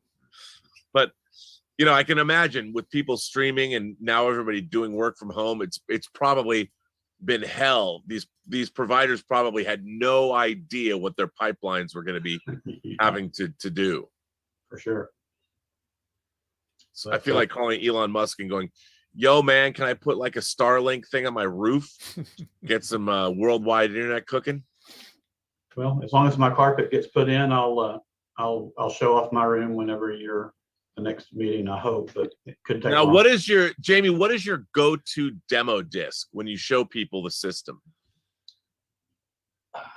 I still say it's Ford versus Ferrari. I mean, Dune, I haven't really cranked it up. I've added the second sub and I've added the 2 Dolby Atmos speakers firing up. And so far, Ford versus Ferrari is the best. Well, Academy Award winning sound design in that film. That movie has incredible sound. Yeah, it's impressive. Wow. Now, do you have you must have subwoofers? Yeah, I've got 2 big 12s, and the room is about 18 by 20, but that's plenty. Yep, absolutely. My dream is to finally build a dedicated. There's some land. There's a place on our property where I'm going to build a dedicated home theater. That's my dream. I think we talked about it last time, but there's that really good video on YouTube where the guy built one of those sheds. Yep. And I've taken some of his tricks, but not all of them. It's funny when you reminded me that I went back and watched it later that day, and I did like what they do. The thing I want to build is going to be bigger than that, but yeah. And a friend of mine, like I told you, does high end, but it's going to take me. It's going to be like the rest of my life. I'm going to be installing this thing. If we ever get to finish it. Well, that's all I got. Just wanted to update. Have you bought anything new from Eagle Moss or any new ships at all? No, I'm looking at Serenity when it becomes available, but I haven't ordered it yet. But I did get, finally, I've got my Eye of Agamotto. Oh, now who makes that? Hasbro. Oh, nice. Does it light up? Oh, yeah, that's pretty cool. Hey, watch out, dude. I don't want to be in no multiverse right now. Don't cast any spells. Yeah. Right? No spell casting on this live stream. I don't have I don't want to wind up in some weird alternate reality. I got to move my shit. All right. Pretty cool though. Catch you next time. All right, Jamie. Congratulate your son for me, man. Thank you, Jamie. Cal is here. We haven't seen Cal in a while. Cal, how are you, man? Cal, you should be able to unmute now. He's down on the other side of the world in that sanctum sanctorum. Thank God you don't have the Eye of Agamotto because Jamie has it, so we're safe. How do you know I don't have one? Well, if you had one, you made it yourself, and it doesn't have the actual powers. Oh, true. Speaking of that, I can't wait when I'm moving. This is never far from me. I had to put my 9 gates, but I'm making a SWAC props shrine in the new observatory. I'm honored, man. Yeah, I'll make a little video. You can use it for advertising purposes. Sure. How have you been? The new house looks great. Yeah, it's cool. I mean, it's incredibly stressful. I can't believe we even did this, but based on the fact that we look for houses to rent, and the rents here are so exorbitantly high, that it didn't make any sense to rent again. Consider when I was looking at, we would have spent the amount of money we would have spent in rent was twice as much almost as paying a mortgage on a house. So we did move an hour east, but it was time.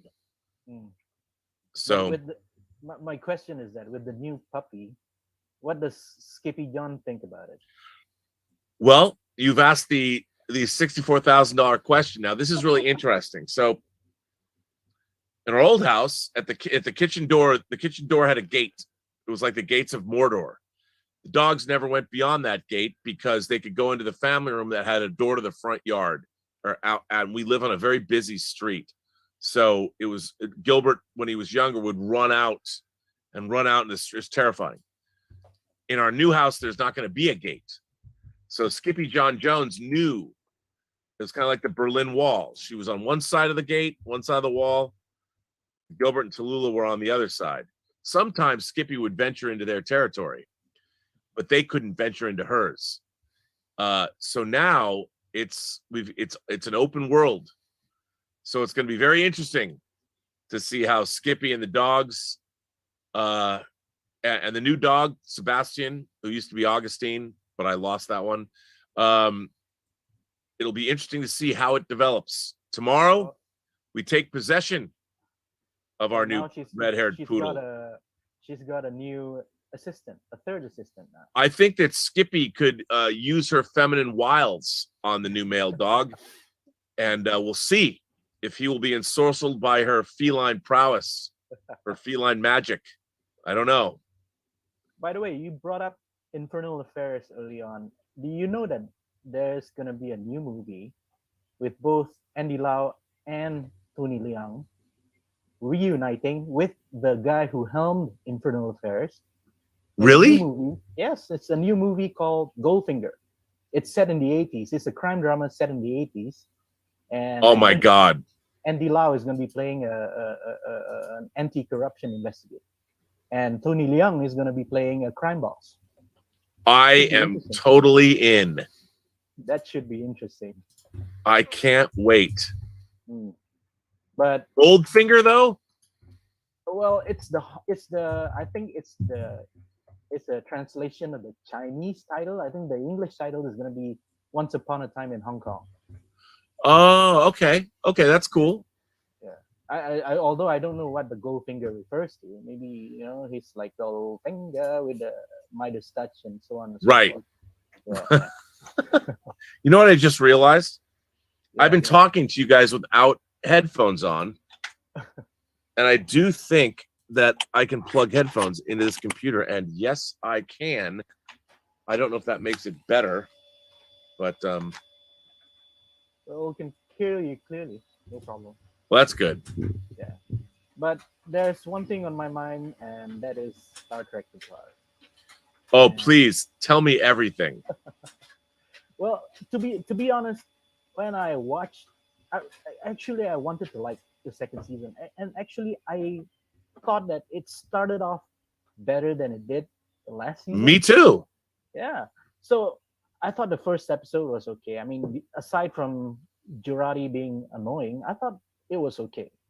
Second episode felt more like a Voyager episode. Right. Third episode, that's when things started to get kooky, you know what I mean? Oh, I hated it. And the fourth episode is where things get derailed. Like the red letter media guys keep saying that, sooner or later it will devolve into something dumb. And in episode 4, it did. Oh, it's what's really interesting to me is that how do you not, that's it's dumb. Yeah. It's not smart science fiction. It's not interesting. I mean, you go back and you look at something like The Terminator, time travel shenanigans in modern day Los Angeles at the time. That's going to happen in episode 5. Yeah, that's exactly what's going to happen. Yeah. And it's just like, wow, you guys, there is no new ground you're going to cover. You've given us a bunch of, you've taken like, what I don't like is they've taken like 10 episodes of Star Trek and thrown them into a blender. Yeah. That's what Star Trek and Star Wars TV shows have in common now. It's all member berries. All of it. That's it. Yeah.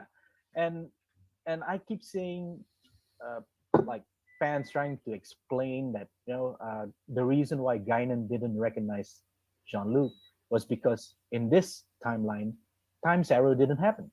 Right. So, but even David Mack, he drew a sort of like a diagram to explain what happened. But I'm sure that would make sense. But then they threw in Kirk Thatcher's character, and that totally made it nonsensical. Nonsense. The whole thing is, here's the thing. They've gone back to the wrong timeline. Exactly. So the timeline that they're in is a timeline that's totally different. It's not like they went back to a divergence point. They've gone into a timeline that is entirely wrong. Exactly.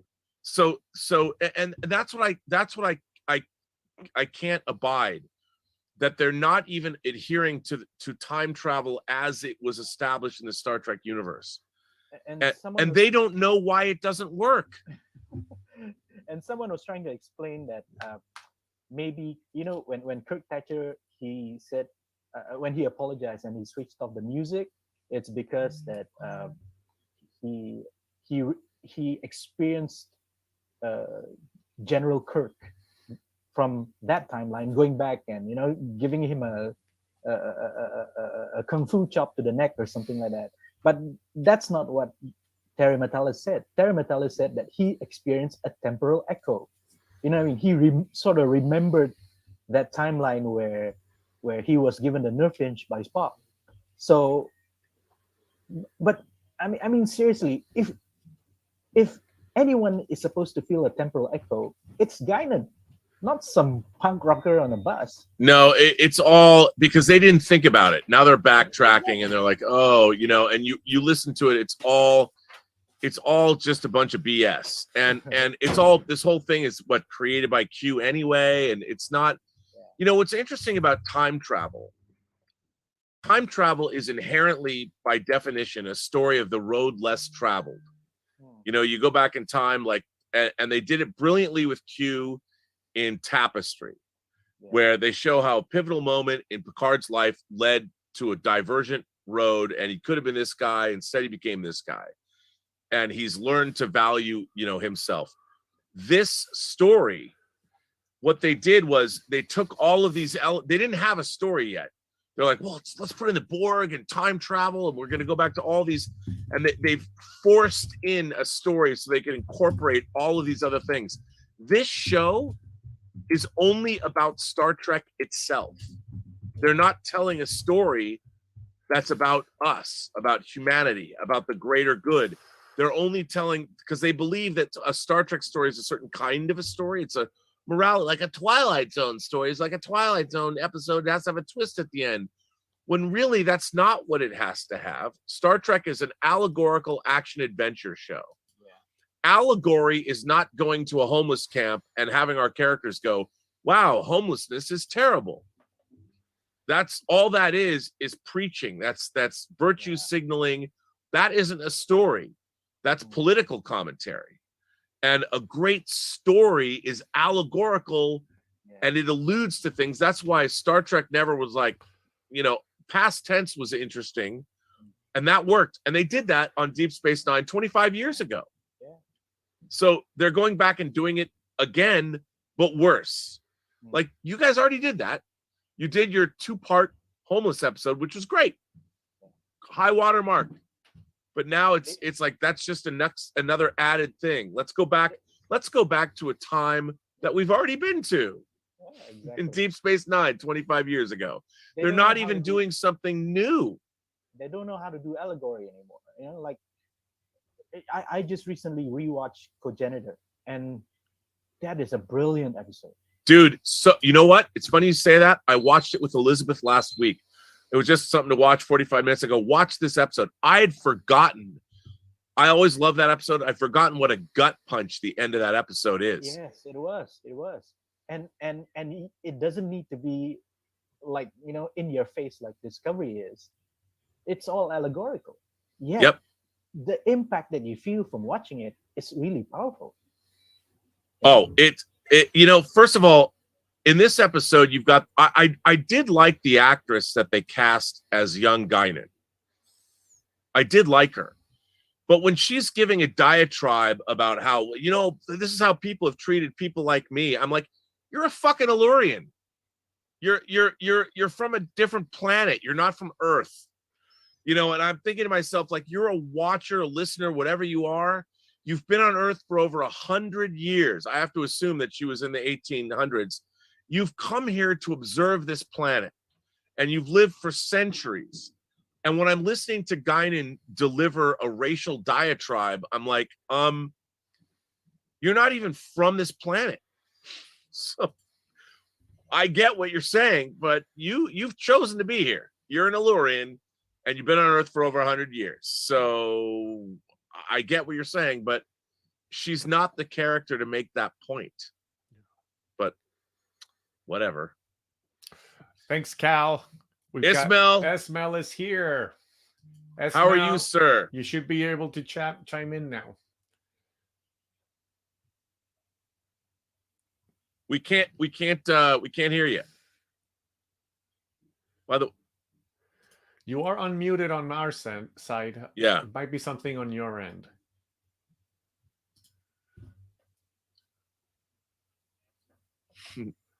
Multiple Robs can do all the shows. That's what I need. I need clones. Well, Esmo figures that out, Rob. So are we to understand that Guinan looked like Whoopi back in the 1800s? And then, like, Picard doesn't quite recognize her in the I think he does. No, because he walks in and says Guinan. Okay, okay. Right away. Okay. So he recognized. So it's supposed to be the same. It's supposed to be the same person. And I understand because, I mean, you know, we're talking Whoopi Goldberg literally 32 years ago or whatever. Right. I really actually liked the actress. I thought she was, I mean, look at her. She was buff. She's beautiful. Yeah. She was great. But, you know, this whole thing, like, here's what I don't buy. First of all, this is another thing I hate about modern Star Trek. So her bar is on Forward Street. I mean, 10 Forward is called 10 Forward because it's the 10th deck of the primary hull of the Enterprise, and it's at the very front of the saucer section. Hence, 10 Forward. Now, if this whole thing is a Q created reality and none of this is actually really happening, well, then who cares? Because none of it matters anyway. But this is my problem with modern Star Trek. I don't think anyone realized that it was called 10 Forward because that's the fucking room of the deck of the ship it's on. And you know, so to give, like, Whoopi Goldberg had not been on, I mean, pardon me, Guinan was not on the Enterprise D yet. So why in the past would she have a place called address number 10 on Forward Street? This is not, how am I supposed to take this? That the writing staff is idiotic, which, yes, they are, clearly. I mean, but you look at this and you're like, do you guys watch? Do you pay attention to your own lore? Everyone's talking about lore today. And what I feel when I see this as a viewer is you people are lazy.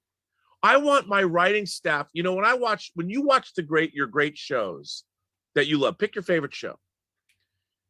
The writing staff was ahead of you as a viewer. Mm-hmm. Or your author, like George R.R. Martin. You didn't think Ned Stark was going to get beheaded. You didn't see that coming. That's what great writing is.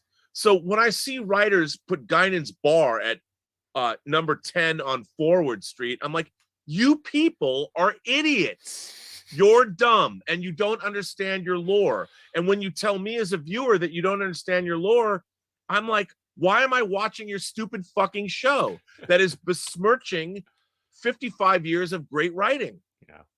And that's what we all feel. All of these shows that have all this lore, we're all steeped in it. Mm-hmm.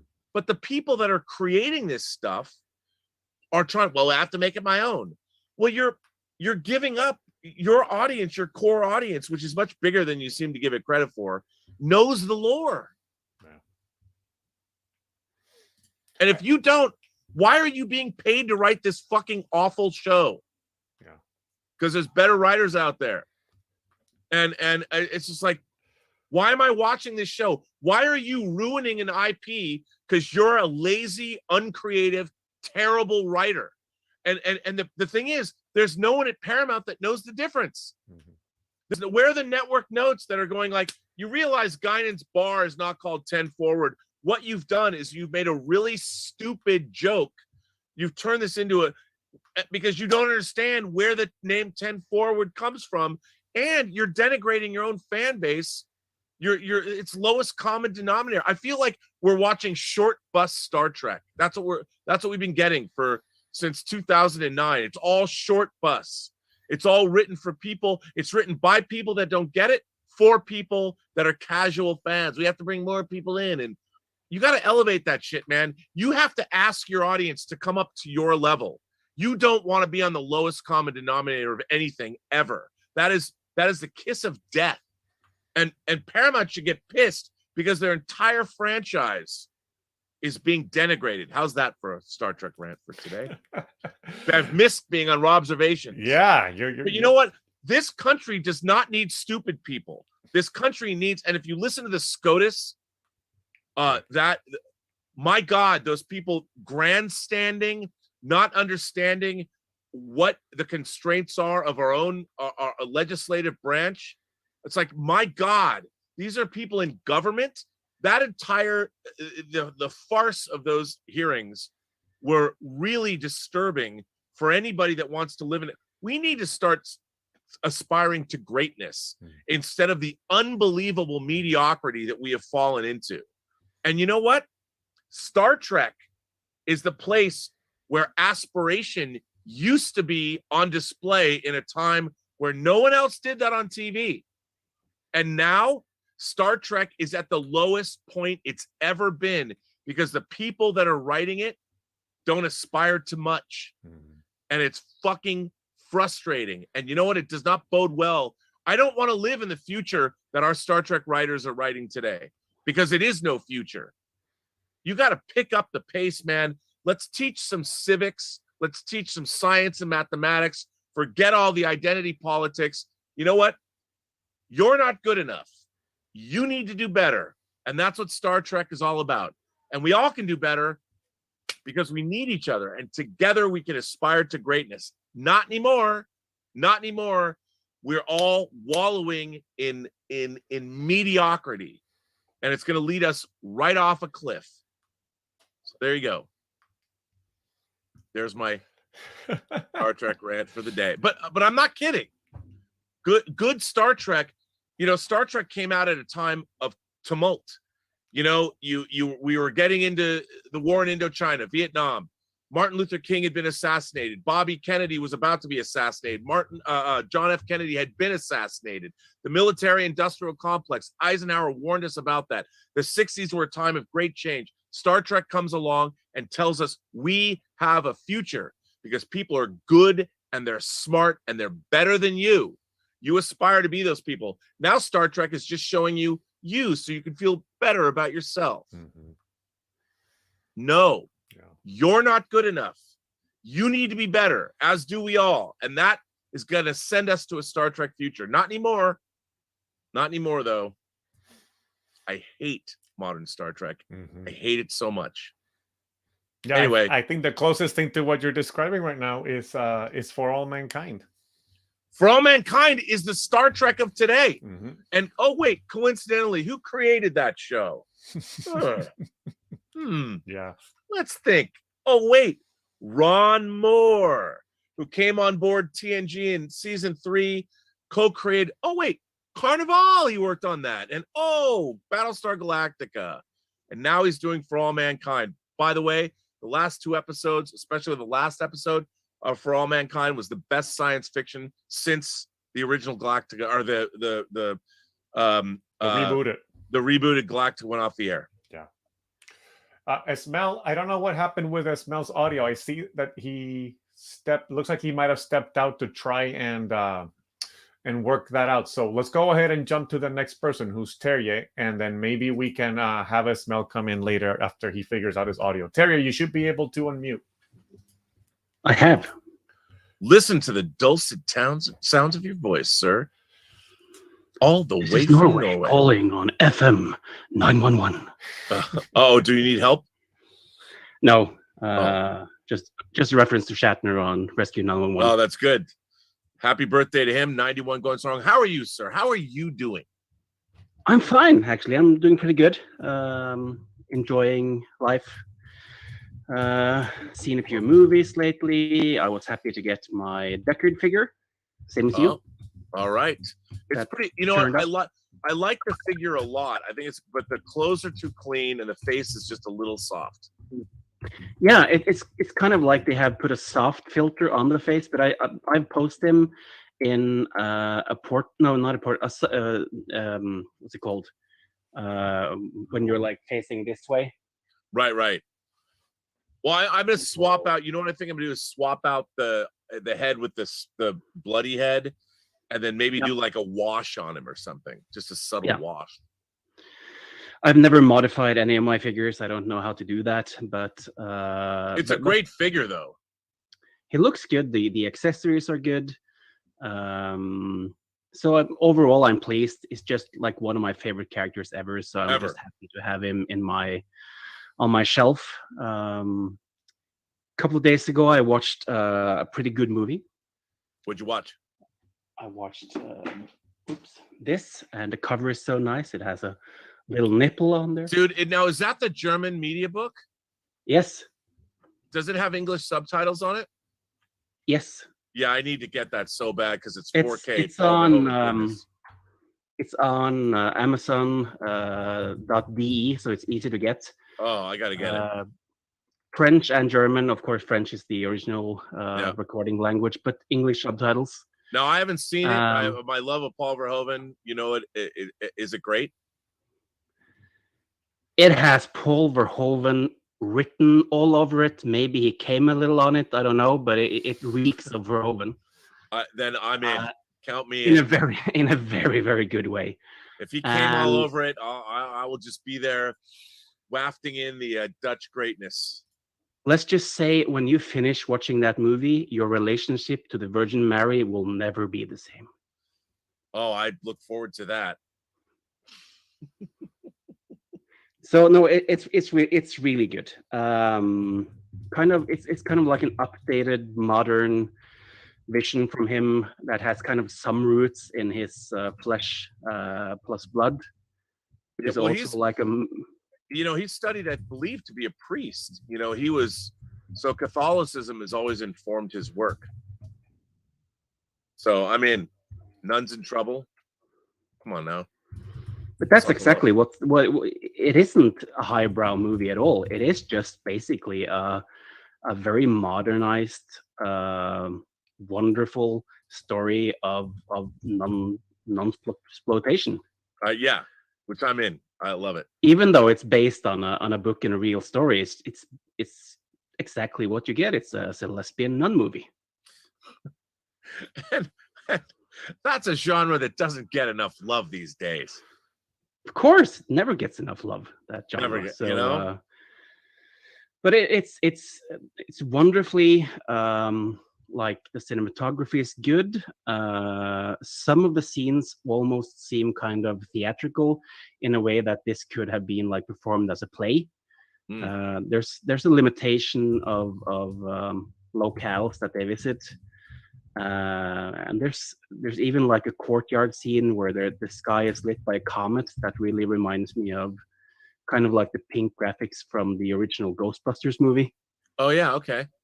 So well, overall it's an amazing experience, and Charlotte Rampling is amazing in the movie, as you would suspect. Dude, Charlotte Rampling is the GOAT.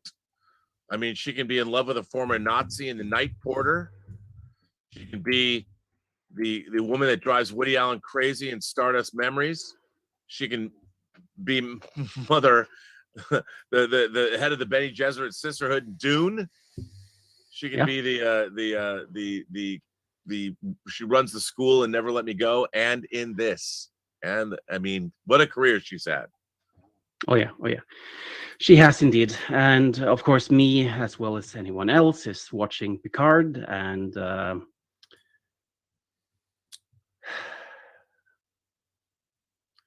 Hey, if you want to like it, don't think you can't. I would not want to harsh your mellow.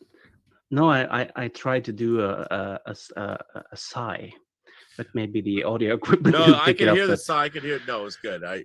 No, I agree with a lot of the things that been said here. That like it started out pretty okay. The second episode was the best. I like and the then second the episode. Third episode, it just fell into like shambles. And the fourth, I was hoping the fourth might pick it up and go in the right direction, but no. And I'm not really excited that they've now turned the whole thing into a sequel to the episode Assignment Earth with Gary Seven and Roberta Lincoln. We now have a supervisor. I mean, it's like, guys, you don't need to put 10,000 references to every other Star Trek episode. Have one and tell us a new story, but not this show. And me, as well as you, really hated the fact that they put Kirk Thatcher in there. No disrespect to the guy or the character. Cool scene in Voyage Home. I watched it on 4K just a couple of nights ago. That scene is good, but is his whole life just being a punk rocker riding buses in big cities? Yeah, I mean, well, that's what I said today. I go, it would have been really interesting. And I was on Twitter this morning, and all I said was, wouldn't it have been interesting if, you met this guy not knowing it's the same actor, and he actually used a Vulcan neck pinch to help Raffi and 7 of 9 get away from ice or something. And he says, he goes, and of course, Raffi's like, how did you know how to do that? First contact hasn't even happened yet or something. And he says, I for 40 years, this was done to me by some weird religious guru on a bus in San Francisco 40 years ago. It took me almost that amount of time to learn how to do it, but I finally figured out how to do it. And then he goes on. That would have been clever and funny. That would be cool. That would have been cool. If people understood it, they would have got it. But to actually, the writers are so creatively bankrupt that they say, like, in universe, 38 years later, that this guy is still the exact same person he was before, but he's lived in a different city. I mean, this was a stupid member-berry joke that is beneath Star Trek. And I live in the year 2022, and I've never seen someone on a bus or a public transportation means having a boom blaster on his shoulder at all. And I don't think it's going to be a thing in the future of 2024 after the introduction of AirPods and whatnot. No, and that's another thing. It shows a shocking lack of imagination. Great writing. If you want to do a callback like that, you're like, okay, what would be really interesting to do a callback to that particular scene? A great writer goes, okay, well, what would we do if we're going to bring a character back? Where would that person be in 40 years? Mm-hmm. How would he change? What would, and since it's Star Trek, what would the experience of meeting Kirk and Spock for a brief moment on that bus, what could that have led to? Well, Leonard Nimoy puts his hand on his shoulder and knocks him out. That might have been a moment in life where he thought to himself, well, how did that happen? What did he do to me? Is it possible to recreate that? So that quest has led to him. Maybe it led to some kind of a spiritual enlightenment. Maybe he needed to learn martial arts, and that led him to becomes a captain of industry, or something happened that caused evolution. He's advanced. That's what Star Trek's all about. The human adventure is just beginning. But no. Or maybe just having his face show up on a poster with his acupuncture clinic doing well. That too would have been funny. If the guy was giving a massage or something. But something. Show us something. Something else shows evolution or something that we've already seen. I also tried watching Star Trek Prodigy. The first episode is like someone tried to pour Star Trek into the animated Star Wars universe and try to make it look like Star Trek. And the whole setting of the first episode is pulled straight out of a forgotten 80s animated movie, which I can't recommend enough. Star Chaser, The Legend of Orin. That was in 3D when it first came out. It was in 3D. It was. It came out in 85. Yeah. A blatant Star Wars ripoff, but it's a pretty cool movie with like good voice actors, a lot of violence. Have you seen it? Yep. I saw it in the theater when it first came out. in the swamp that are like craving body parts. Those scared the shit out of me when I was 11. Yep. Yep. If you want to do one cool thing, seek out Star Chaser and watch that 85 legend of an animated movie. I don't own that. I never bought that. I should probably get that. I saw it once in the theater. It's out on Blue. Well, I'll leave the floor open to other people. Good luck with the move. Don't destroy any of the figures. Be careful. No, those are, yes, the Hot Toys figures. There's less and less in here all the time. Thank you, Terry. Depressing. Good to see you. A good goal. You as well. Rob, I kept thinking if they wanted to do a callback to that punk rocker, have him be the bus driver and have Rafi and Seven get into an argument, and he says, "Hey, please, could you quiet it down?" And then just leave it at that. Yeah, anything. Anything. Just a little. If you want to do a callback, as opposed to trying to, like you said, just force a lame joke. So. That's all it was. It was. I mean, since when did Star Trek get so lame? Right. It was always about situational humor. You look at the two blatantly humorous episodes of the original series, which was Trouble with Tribbles and A Piece of the Action. When Kirk is trying to drive a car, which they repeated in this episode they did the whole driving the car scene. It's so great when he can't get it. He doesn't know how to shift gears. And Spock turns to him and says something to the effect of, "You are an excellent starship commander. But, as a taxi driver or whatever he says, you leave much to be desired." I mean, and this is humor that comes out of character and situation. It's organic. Absolutely. Yeah. And it was all of the humor. I mean, they took this blatantly ridiculous concept. They gave it an interesting twist that the Sigma Iosians were such an imitative people that they took this book, Chicago Mobs of the 20s, and patterned their whole civilization around it. And the Enterprise crew comes in. It's outlandish. It's ridiculous. And someone would probably throw it in my face like, "Well, Rob, I mean, that was such a stupid episode. I mean, why do you always..." But they made you believe it.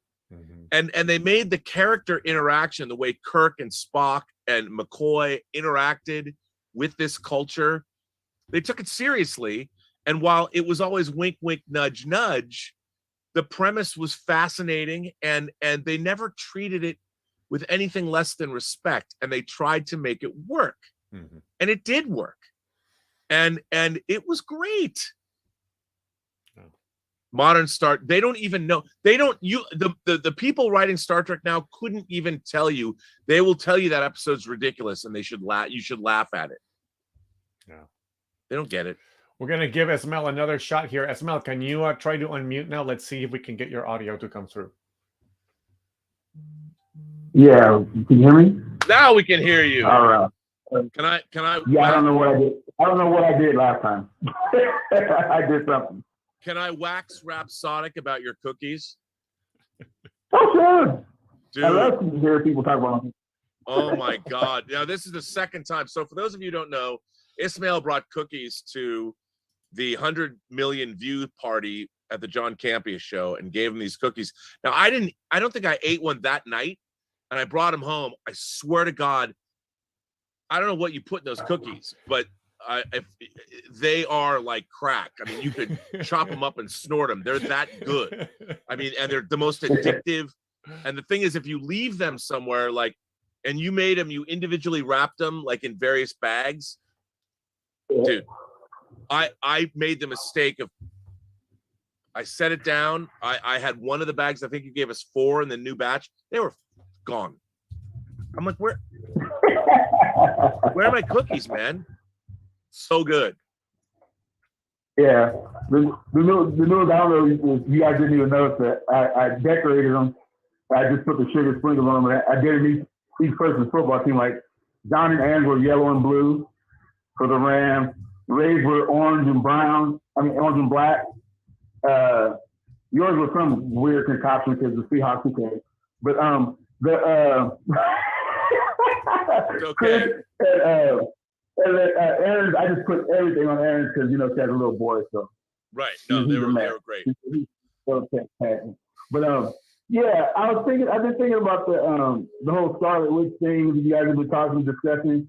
about them bringing mutants into the MCU and stuff. I don't see that working. To me, my thing is like the way Kevin Feige does things is like this. My mom should be able to understand how the mutants came in, and that stuff you got to do now is way too complicated. I don't see it happening. And then my thing is this: if she's that powerful to just be able to wish them away, well, then why the hell do we have Endgame and Infinity War? She did just wish Thanos away too. That is a good question. And I think, okay, so what Ismail is talking about is we have posited a theory that why are there no mutants in the MCU? And famously in Marvel Comics, there was the House of M storyline where Scarlet Witch changed reality where there was very few mutants left, like 200 or something left. And Magneto was like ruler of the planet because that's her dad. And so the theory that we've postulated that I actually like, but listening to you, you're exactly right, Ismail, is that Wanda already wished all the mutants away, and we're living in a post-Wanda snapping universe. Now, I don't know if that's true or not, but the problem is that, you know, the question that where are the mutants already? And I think it's an easy, elegant way, but like you just pointed out, the fact that your mom would need understanding of that maybe makes that a bad theory. But I kind of like the idea that she does, only because it would be cool from a comic book perspective. I don't know if it would work, as you pointed out, with the general public. Yeah, I got that. You know, I mean, I get what you guys are saying, but yeah, I just started thinking about it. I was like, it doesn't make sense because, like I said, everything Spidey does it so that somebody, if they're watching that movie for the first, if that's their first MCU movie, they can pick it up and watch it, and it would be okay, you know, to follow the story. But when you do stuff like that, it's like, wait a minute, that's putting it way too complicated. And I still think the best way is just to say they were always there. Even when they first do their first little show or whatever, go have a flashback to the Battle of New York, and you see the Avengers fighting off in the distance, and maybe you see them fighting in another little scene, you see some mutants fighting somewhere. Just to say that they were there, they've been here the whole time. We just haven't talked about them yet. We just haven't got around to their story. Right, well, and now we're showing it to you. What about they haven't showed vampires yet, and they're gonna do a Blade movie. That's my other that's been my position from the beginning, is that we just don't know that mutants are there, but they've been there the whole time and they've been laying low. But yeah. I mean, it's interesting because now they're introducing like Kang, and you know, Kang went back to Egypt to hook up with Apocalypse and ancient Egypt. So they're Ramatep was that who Kang was? Ramatep back in the day. So yeah, they're going all into that. So it'll be interesting. Like I agree they could just bring the mutants in. Like, yes, we don't know that they're vampires. We just haven't seen it. I mean, if you think about it, we've only seen a very small bit of the Marvel universe. It's starting to widen the universe, and they're just starting to widen it now. So it's just like they just haven't had time to tell that story yet. And that's just, to me, that's just the simplest way to do it, and just leave it at that. And I think that way everybody can understand it and get it. Yeah, I mean, but then they would have to say like, okay, well, so why didn't the X-Men? And I've even argued this. People are like, well, why didn't the X-Men participate in the Battle of New York in the first Avengers? And I'm like, because that battle only lasted like an hour. Well, maybe they did. Maybe they just weren't fighting right there where the Avengers were at. Maybe they're fighting. New York is a big city. Maybe they were in a different part of the city fighting. I like that. Ismail. That's the whole thing. That would be really interesting to open an X-Men movie like in Brooklyn. You know, the X-Men or wherever Gray Malkin Lane is, you know, in upstate New York, the X-Men came down and were fighting in Queens or somewhere other than like downtown where Haley Steinfeld lived, you know, where Hawkeye's flying. Exactly. Yeah, Hawkeye. I don't talk about Hawkeye.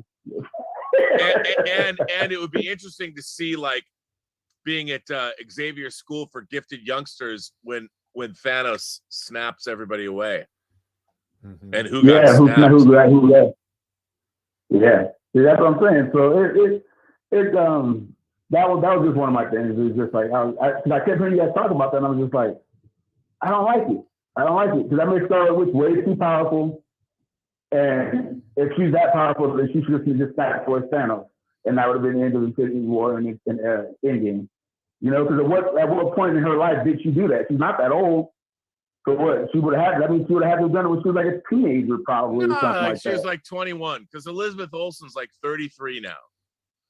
So it could have been, you know, it could have been when she was young. You never know. That's what I'm saying. So if that's the case, well, how old was she when she first went to fought them in Age of Ultron? Yeah, it's good. I don't know. By the way, she's not old enough. Well, it's just a weird. Yeah, I mean, that means she would already have to know how strong she is. It's true. There's no need for Thanos coming.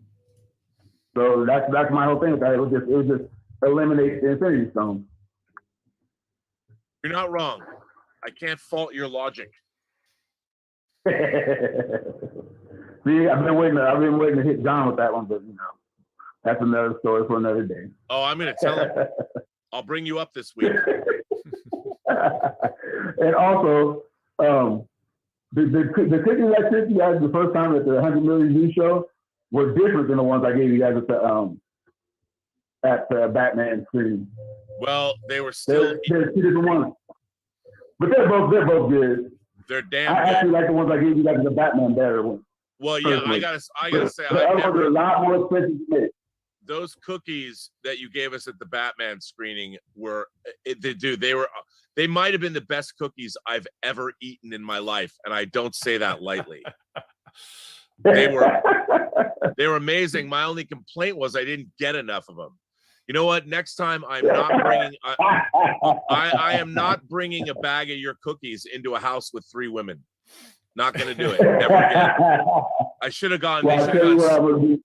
They should have gone straight to the observatory and put them in the fridge or something, so I could add cold versions of those cookies for at least a week. Yeah, or you should at least just put one bag in the house and then put the other ones in the observatory. Yeah, well then people. I gave you over 2 dozen. I know.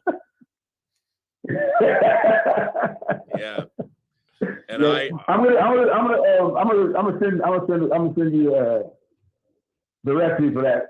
So you can have it make. They're really simple to make. They're really simple to make too. Elizabeth is a great cook. Yeah, it's great because where we're moving, like people sell their vegetables on the side of the road. I'll make those cookies and I'll just have a cookie sale. You know, I'll be on the side of the road on Sundays. I'll send you after Let's Get Physical Media, and I'll send you a cut. I'll give you a cut. Yep, that'd be cool. Well, all right, Rob, I didn't want to waste everybody's time today, but that's about all I got for today. But I told you, whenever you're ready, I'll give you a hand because I see all kinds of stuff still behind you. Oh, none dude. of that stuff's boxed up or ready to be moved. I'll know more. Maybe I'll hit you up next weekend. I'll know more after today. Yep, just let me know. Like I said, I'm here. I appreciate that. Good deal. Yep, not a problem. I'll talk to you guys. All right. Live long and prosper. Thank you so much, Ismail. Rob, how are we doing time-wise? I wanted to be mindful of your time. Well, there's still, there's 6 people. About 6 people still, yeah. Yeah, don't let it, no one else can raise their hand. Okay. So we'll cut it off at Mario Lopez. Yeah, only because I have to, I have to move furniture. Yeah, I know that you gotta. Do you want me to be a little bit tighter with the time? That's fine. That's fine. Okay, sounds good. So Justin Toner is up next.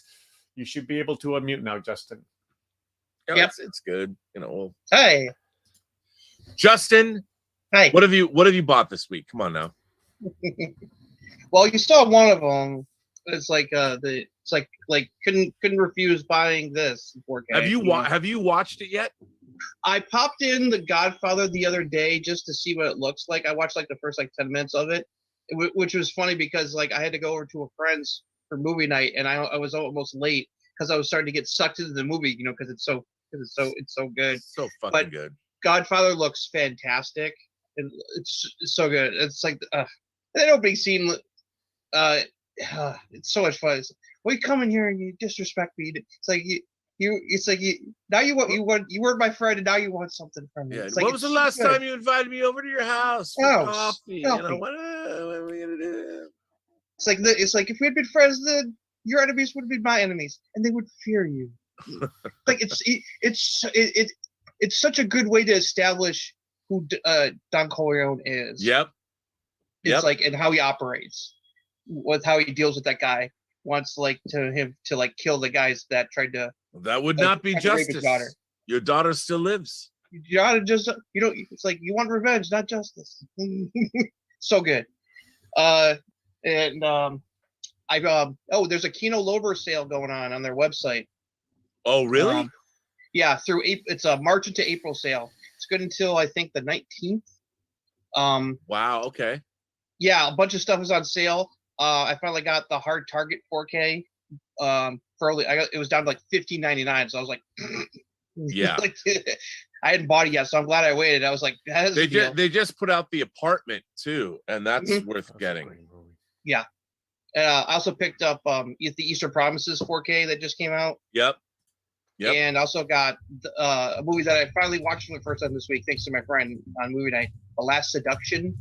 Oh, with Linda Fiorentino. Oh, that movie's amazing. It's Holy great. cow.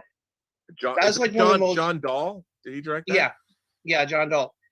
That's one of the most like evil characters I've ever seen in a movie. Oh yeah. It's like she's like a complete sociopath. It's like the way that she manipulates Peter Berg and Bill Pullman in that movie. It's amazing to watch, but also kind of scary. Yep. It's like that what she is willing to do. It's like she has no morals, no scruples. All she cares about is herself and how much money she has. Yep. Absolutely. It was an amazing movie. God bless her. Yeah. It wasn't like part of the sale, but it was a pretty low price. It was below like $20, so I grabbed it anyway because I was like, that's a great movie. I want in my collection. Great. So movie. I got those coming away. But here's the cool thing. While I was there, my friend who hosts a movie night with me and my friends, he's a physical media guy into 4K. He like you, he ordered that German rollerball 4K set. Right. And so that's how I met Dieter. I had him get it for me. So he was telling me, he's like, you've heard of that? I was like, oh yeah. And he's like, well, it turns out that when they sent it to me, there was an extra 4K and Blu-ray in there. Would you like them? Are you a fan of roll? I was like, yeah. Okay. Okay. The reason is because they did a mistake. Those are replacing defective discs. Oh, okay. Yeah. I don't mean to harsh your mellow. Okay. But they included, the German company knew, it's Coke. I think it's Coke who did it. Okay. It was the surround channels were mixed up. So they fixed them, and those are the fixed discs. Okay. So you have to give them I don't back. have surround sound, so it's like next time I'm there, I can have him just just swap the discs because I don't have a surround sound. Yeah, swap the discs out because I would hate it if, not to burst your bubble or anything, but they did come all the way from Germany, and that rollerball. I was like wondering. I was like that doesn't make any sense. So I wanted to ask you, like, if that happened with you. So like, I'm glad I asked. So I'll let him know next time I see him. Dieter waited. He sent me them when the fixed discs came out. So yeah, that's why. Okay. Because there was no note. He didn't understand why. They didn't put like a noter in there or anything about why that was in there. So yeah, see, the Germans, they know. Germany has the strictest QC of any country in the world. Like if you want to get, and it was interesting that it slipped by them, but they were the ones that figured it out. And they're like, look, there's a problem. And I'm a big fan of German quality control as far as home video is concerned, because they have the strict, even more strict than the Japanese. In terms of getting movies out, so which is good. Yeah, I was bummed though. It's like some stuff went out of stock really quickly, like the original Pelham 1, 2, 3. Oh yeah, that was down to like $9.99. That went out of stock really fast.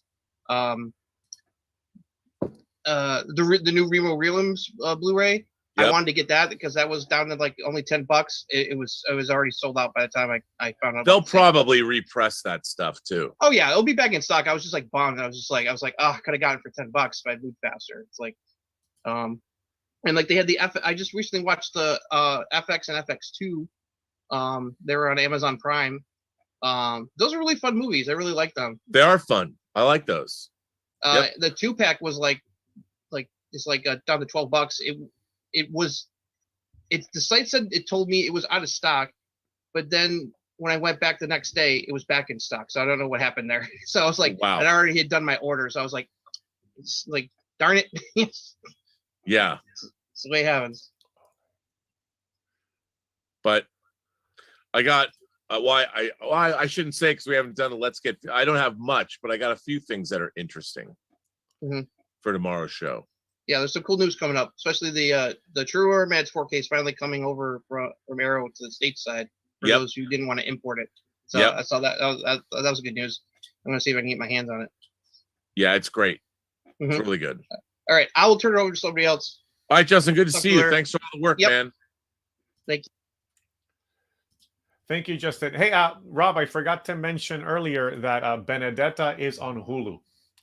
Yes, Yeah. I knew. Yes, but I got to get it on 4K. I know man. you got to get it on 4K, but just for folks who might be interested, I think Tom shared that it was on Hulu. So we've got Ole coming up. I think you should be able to unmute now. Hello, can you hear me? Hello there. We can hear you. Sound good. Great. Welcome. Yep. Welcome. Thank you. So how are you? I'm good. You know, I'm a little stressed. The last this whole situation, moving and all, it's so been crazy and weird. And then being on John Campy's show, driving every day, but we're having so much fun on the show. But things are good. I just got to get the our channel back. So yeah, you need to get it up and running. Yeah, I've been missing my computer, and then this computer is new. John got me this brand new MacBook because his wife was working for Apple and then went to a new job. So he was able to acquire some Mac equipment before she left at her discount. So that was amazing. But it doesn't have I need new dongles so I can plug everything in. And it won't read my drives, my old drives. These are problems I will surmount. But other than that, it's all good. How are you? Yeah. I'm missing the show with Ass. I know, that's again because I'm doing it full time. As and I, because he's in the UK, he's 8 hours different. But and he won't work on the weekends. He does Friday Night Tights, and then he does some other stuff. But I totally miss doing his show. I miss doing Hot Toys. I miss doing Fully Articulated. Those are so much fun. Yeah, that cost me a lot of money. Yeah, but you're a better man for it, aren't you? Yeah. Come on now. Have you bought anything recently? No, I got the Shore Trooper. How great is that figure, by the way? It is excellent. So good. Oh. That's a good acquisition. I want to come with a recommendation for you. Oh, yes. Physical media. Pink Floyd live in Pompeii. Oh, now where does that come from? 1972. Right, but where is that? Is it domestic? Is it American? Oh, you can buy it everywhere. Oh, you can. Oh, all right. This is the only DVD with all four members of Pink Floyd. Right, that's right. It was recorded pre-Dark Side of the Moon in the Amphitheater Theater in Pompeii. Yeah. They just put up their gear and they played some old tunes there. Wow, It's I'll get that. All right. Brilliant. So does it sound good? Is the recording great? The new mix is pretty good. It's a 5.1. Oh, great. Okay. But if you really want a good one, you should buy this one. Oh. David Gilmour went back there in 2016. Oh, I didn't know that. I've got the David Gilmour. What is it done in like 10 years ago? I've got that Blu-ray On an island. Oh man, I didn't know that was out. Is that an album or is that also a? This is a live recording of Wow, his latest album, Rattle That Lock Tour. It comes in Blu-ray, DVD. Oh wow, okay. And this special box, this deluxe box. Oh, set. now that's the one. No. This is the one. Oh. All right. Now is that this vinyl? is the four vinyl. It weighs like 3 pounds. Wow. Okay. Where does that come from? It's the live in Pompeii recording. No. I mean, but where does that? Is it UK or is it American or? No, it was released everywhere. You can get it on Amazon. Oh, okay. Well, then I didn't know that was out. I'll get that because I love that other David Gilmour disc that I have, the Blu-ray. It's great. Is it from the Royal Albert Hall? Yes. Yes. Yeah. David Bowie plays. Yes. Yes. And I love that Blu-ray. I play it all the time because it sounds incredible. Oh, you should try the Live in Gdansk. Okay. From that tour. It was released a little while later. But the echoes on that is absolutely phenomenal. I love it. Yeah, those I collect a lot of music stuff, music Blu-rays, and the more, and I have a lot. I still have. I'm looking at it right now. I have a lot of old. I kept, like, even Criterion put out a Beastie Boys collection. I don't know if you're a Beastie Boys fan, but they did. No, not really. I have a lot of British music I have a lot of 80s DVDs of concerts, and like I've got there's a Susie and forgot I even had that Susie and the Banshees concert. Anyway, I have a lot of music, but I love Pink Floyd and I love Roger Waters. He's supposed to be coming back to the States again. Yes, he's touring in the States. He will be in Los Angeles in late September, I think. Yeah. And he will be touring this record, apparently. Right. I know. Animals signed by Roger. Wow. Amazing. I love that record, too. I love Animals. It's a great album. Yeah, and that's a great album. It's a big rift between Pink Floyd fans on them. Oh yeah, here you have the David side and the Roger side in here. It's funny because when I was growing up, we would Pink Floyd was a big deal. Like in the early '80s, my friends and I would go over to each other's houses and listen to, like, was Uma Guma? Was that we listened to that and Animals, and it was it was a big deal. Like in my younger years, listening to Pink Floyd. I remember when I got The Wall. I got as a gift, and it was like, no, man, you have to listen to the entire 4 sides. You can't just listen to Another Brick in the Wall Part 2. You've got to listen to the entire record, otherwise you're not getting the story. And I would, you'd listen to The Wall, this is pre Alan Parker's movie, but you'd have to listen to the whole thing. You can't just listen to a song or two. That's not right. We were Pink Floyd snobs. Yeah. A funny thing, they were never celebrities. No. I mean, it's funny because when I was growing up, Pink Floyd was like a rite of passage. You had to that and Yes. Like it was Pink Floyd and Yes. Those are the two bands that I remember getting Yes songs, which is like, was it 3 vinyl discs? And I loved 70s prog rock. I mean, it was science fiction music. That's the way I sort of thought of it. But was a story from I think it was the Wish You Were Here tour. Right. There was an issue on stage and they had to evacuate, and the band just put down their instruments and walked through the audience. Oh, I love that. That's great. I mean, yeah, they're amazing. So where are you coming to us from now? Norway. Oh, we got the Scandinavians are taking orders. It's absolutely. And you know what? I've been to Sweden, I've been to Denmark, but I've never been to Norway. I need to go. Yes. I need to come and hit all you beautiful people up because I've always wanted to go to Norway and I've never been. I want to go to Norway. So is it Sweden, Norway, and Finland? Yes, Finland is closest to Russia. Right. We are all borders to Russia, but they're close and inwards, sort of. And then you have Sweden, and then it's Norway on the coastline. Right. But it's so beautiful up there, and I do not fear the cold. I love the winter, so I would love to. But Norway is so beautiful. Yeah, come in the summer though. Really, not the winter? No, unless you like skiing. I do. I love skiing. I'd love to go to Norway. This is your place, I guess. I know, but in the winter, I'll go in the winter. I'd come in the winter, but it'd be fun to go. Which city in Norway do you live in? Trondheim. Now, where is that related? It's Regatta's in the middle. Oh, okay. And you can Middle probably part. get there by rail, right? By train. Oh yeah, and airplanes. So I'd love to. I whenever I go to Europe, I love going on the trains. I just love it's. I could sit on the trains for hours and I drive trains. Oh, you do? Yeah. So I'll come drive on your. Can I come in your? What is it? What is the?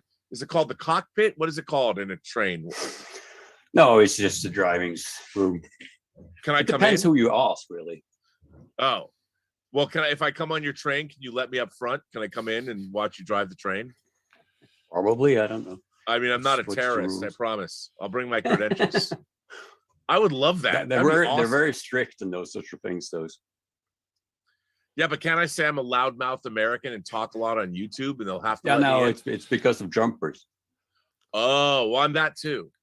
So I can. No, do no, both. no. They jump in front of the train and Oh, jump! I think you said drunk, not jump. no, Yeah, I don't want to jump. jumpers. No, really? Oh, that's not good. No, no, no. It's a lot of people do that. Really? Yeah. In Norway? No, I guess everywhere. Wow, they don't talk about that. In the UK, they do. It's funny. You can be on a platform and they say, the train is delayed or because of a jumper. Oh man. And it's that where in America, you would see everybody goes, oh my God, that's terrible. But in the UK, they'd be like, oh no. It's So this have you UK attitude about it. have you seen anything new, movies, TV, or anything that you dig? Not really lately. The latest thing I saw was what was it? Spider-Man, actually. Oh, did you like it? Yeah, I did, but I still struggle to figure out why it's made $800 million in America. It's not that good. You know what? I think all Americans, boys, girls, however you identify, we all want to be Spider-Man. And I think, yeah, I think so. yeah, It's a and I very think, likable hero. yeah, and I think and you've got the fact that Spider-Man now has Spider Brothers. I think there's something that speaks to all of us. That's all I can. That's because 800 million. Wow. All right, Rob. Well, thank you for being here, man. Yeah, thank you so much, Ole. And then we've got Hassoni has been in and out, and I think he's finally back in here. I'm going to have him jump in. Hassoni, you should be able to unmute now. Yeah, he's come and gone. Yep.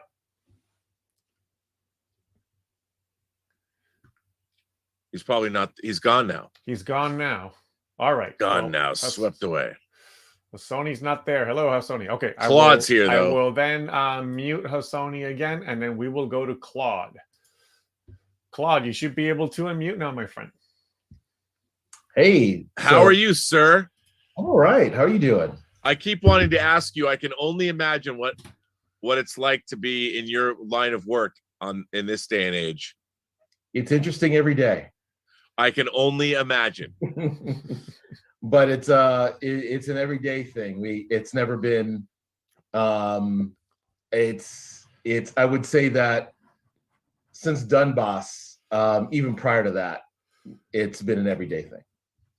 You mean since 2016? Yeah.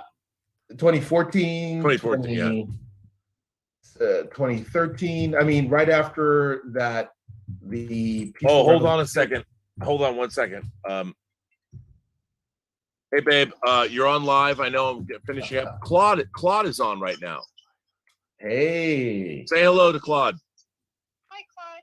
Hi, how are you? Okay, I know you have the truck. It's gonna get dark. We're finishing up, babe. Don't worry. It's only 2:30. We got time. Oh, okay.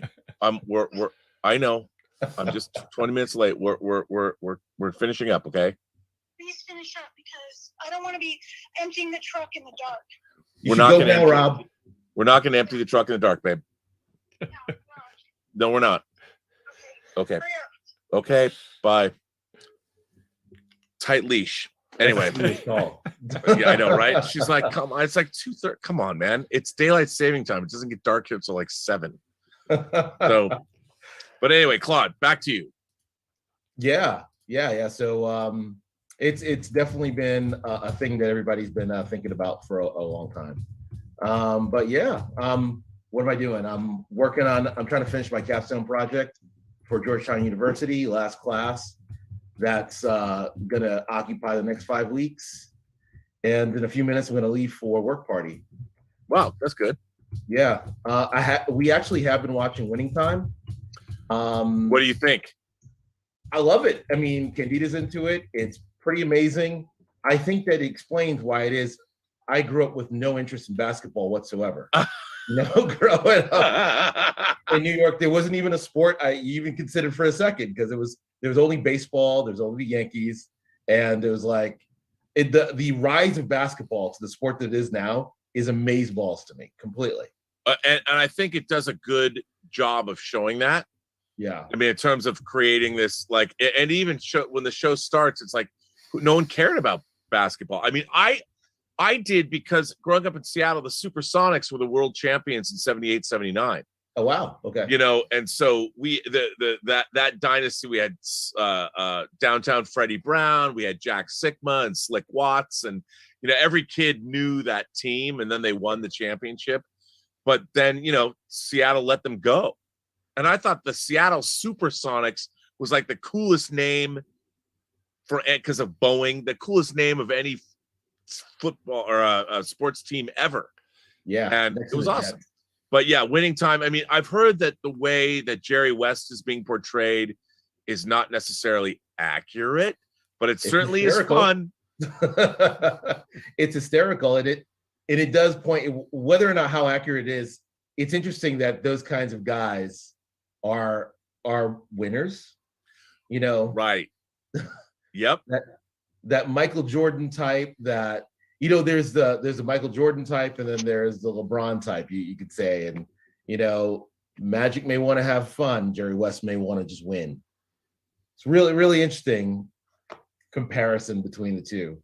Yeah. I love the actors, man. I love that guy who's playing Magic Johnson. Yeah, he's good. He's really good.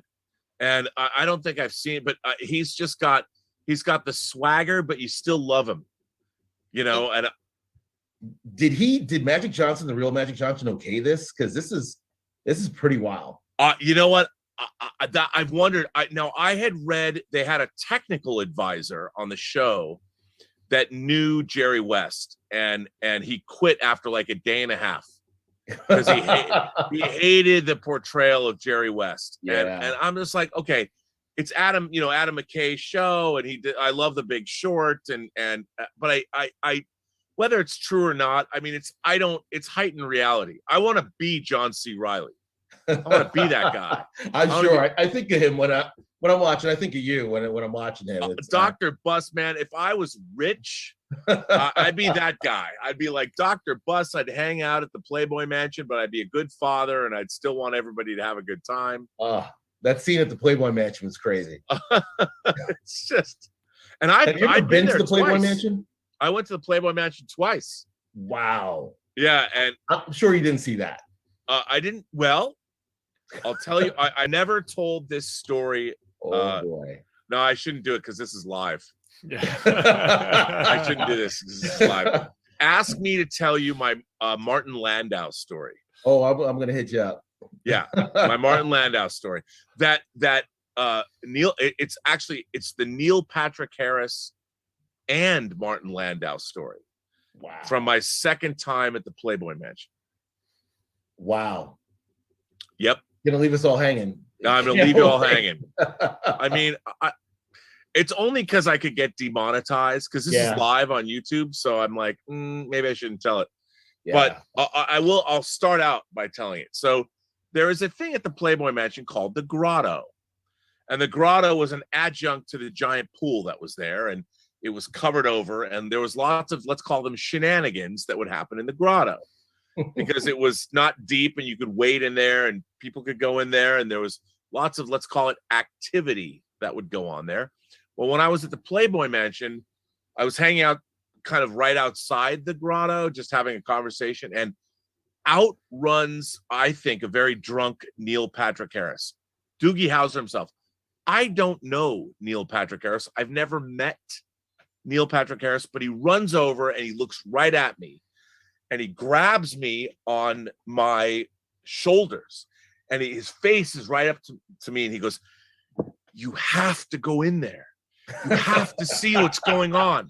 You have to see." And then he runs away. And that was it. That was it. That was it. Rob, that's even worse now. and that's all I'm gonna say.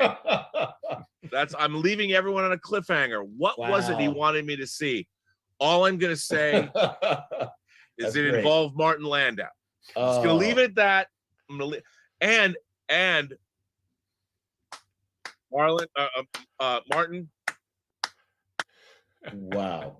All right, you know what? He's no longer with us, but mad respect, my friend.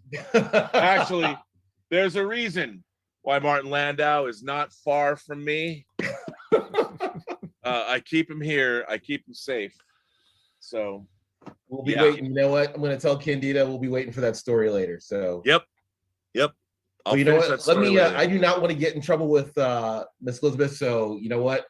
Let me let you get on your way. But there's tons to talk about. So hopefully we'll find time. Yes, and we're bringing back whining about movies, and you have to come on again. I will. Let me know. Yes. Good to see you, Claude. All right, guys. See you later. Take care. All right, let's try Hassoni once again. Hassoni, are you able to unmute now, my friend? We can't hear you. Yeah, I've unmuted you here, but it looks like you're still having trouble with your microphone. Hassoni, I love the fact that you're wearing red and you have those glasses on. If you've ever seen the Alien miniseries V from the 80s, the early 80s, you look like one of the aliens from V. It's awesome. I love it. I met two hot chicks in Spain at the Sitges Film Festival in 2009, dressed as the characters from V, and I'm like, I know who you are. And they're like, nobody knows who we are. I go, I do. So there you go. Shoot. I'm sorry, Hassoni. It looks like you're still having trouble with your audio. We'll come back to you. We'll come back to you. I'll keep you on the queue. Let me go ahead and let me see. Let me try it again. Ask to unmute. Let's see. Can you unmute on yeah. So you unmuted on Zoom, but you can't. There's something going on with your microphone. Now do you... There you go. Oh, now we can hear you. Well, it's my fucking earphones then. Fuck. It looks like you're still having trouble with your audio. But So yeah, hello, now we can Rob. hear. It's good to see you, man. I have to tell you, no one says fuck like you do. You have the best fuck in the business. Oh my God. I love it. What? Thank you, Rob. Thank you. That's fucking great. There you go. That's what I'm talking about right there. So, how are things? Norway and Sweden has been representing today. How are things? Well, things are good. I haven't heard so much about it. How is the comic book coming? The comic book is coming very good, Rob, because our Kickstarter for our third issue is coming very soon. Nice. Very soon, because now, like, we have 2 issues. So now, the next month, we're gonna have a Kickstarter for number 3. Nice. So it's gonna be great. Tell everybody what the name of your comic is. So the first comic the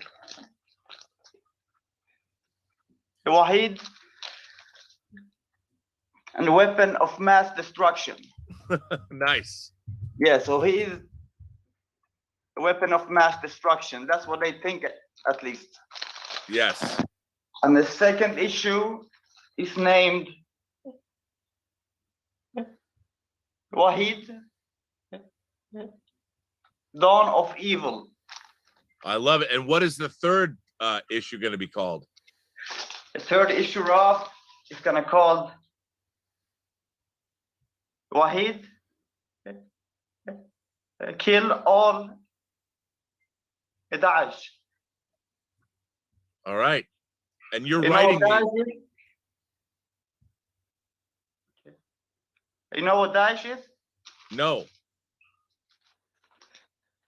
ISIS. Oh, Dash. Oh, yeah, okay. Yeah. So that's the third number, man. It's gonna Nice.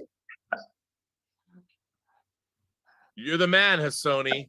be a big bloodbath in that number. Nice. I love it. It's gonna be great. Yo, Rob. As you know, fucking 50 years. Nice. Now, are those the the new 4Ks? No, actually not. But that's okay. You've got them. I got them at least. Yeah, fucking 50 years. Man, you know, Rob, the first time that I saw the first movie, this one, the first movie, I was maybe like 16, and it was back in film school, and my teacher, he told me that I have to see this movie. And I asked him, like, what is so special about this movie? And he said, like, everything. He said, he was right. like the sound, the dialogues, I mean, the everything. And when I saw that movie, I fell in love with movies even more, man. Yep. You know? The Godfather is what movies are all about. Yes, man. Yes. Because of that movie, I mean, it changed my whole life, you know, because it gave me like a whole new view, you know? Yep. I know exactly what you mean. I know, because you love this movie. By the way, Rob, did you see the Offer trailer? Yes, I can't wait. It looks great. I cannot wait. Really great. It looks great. It starts next month. I can't wait. I cannot wait. I think it's gonna be great. Yeah, because I know the story, you know, behind the story, and it's pretty harsh. Yeah. So it's gonna be nice to see like how they will do it, you know. Totally agree. And I cannot wait. Cannot wait. I cannot wait to. And Rob, Moon Knight soon. Dude, this Tuesday night, midnight Wednesday, I am so excited. I can't even begin to tell you. And Rob, you know, a few days ago on the Campia show, yeah, when you know, when you were joking with Erin about the thing with the car. Yep. You remember? Yep, I do. Bro, you cracked me up so much. That was so fun, man.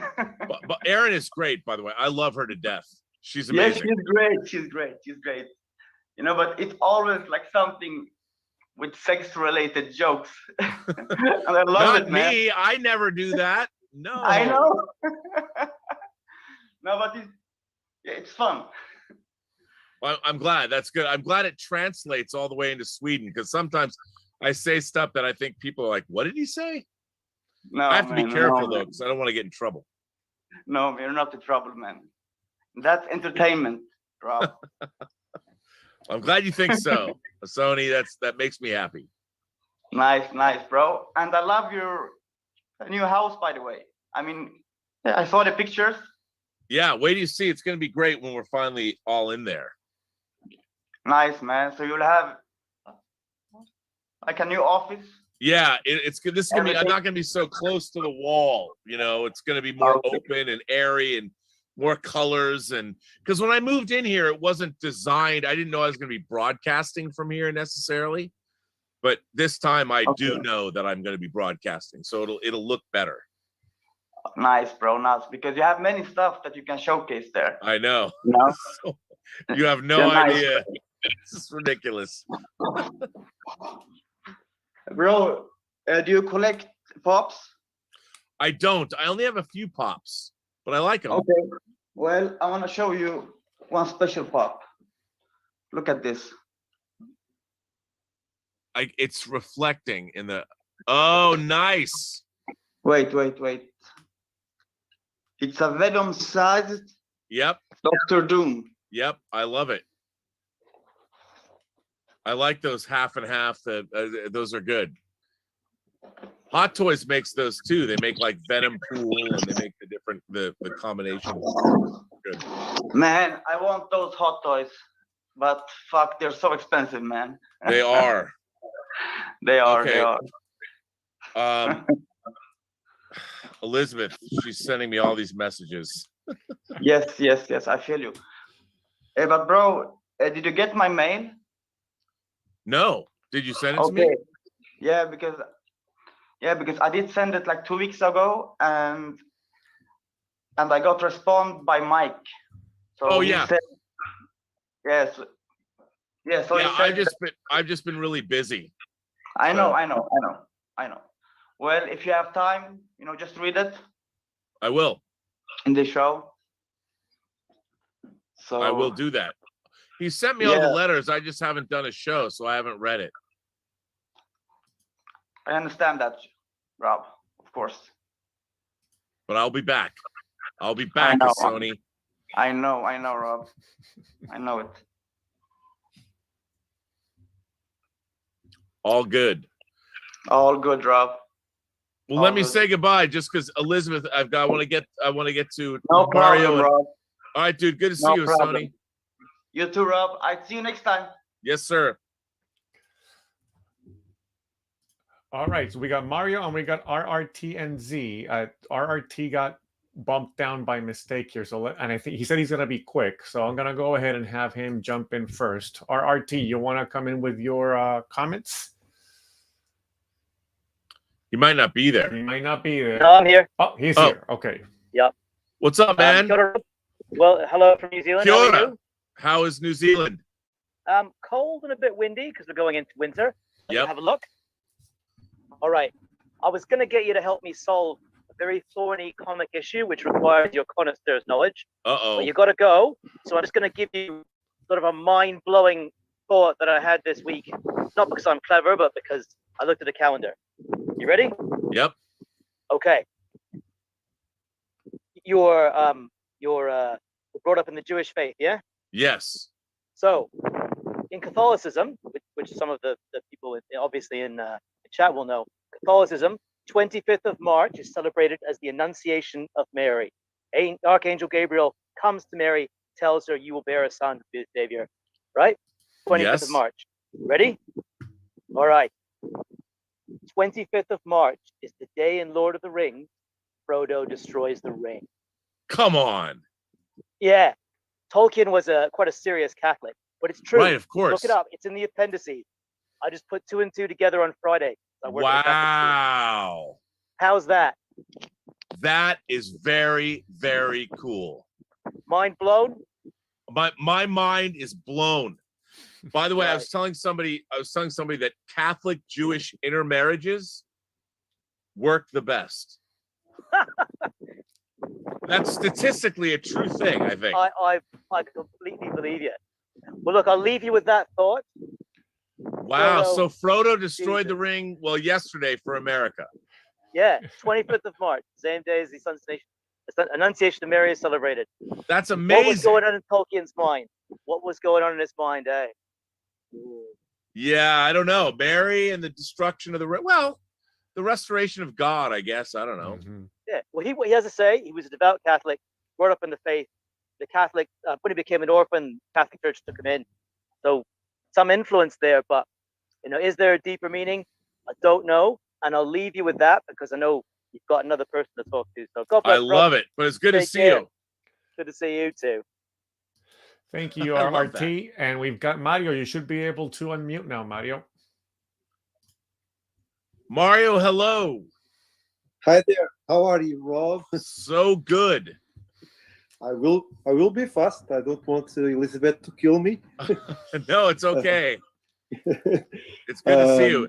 She'll get over it. Okay. I've seen you from at John Campia show. I'm starting to like John Campia too. I think we're having a fun time together. Yes, I like particularly the movie club. I'm watching all of them. Oh, thank you.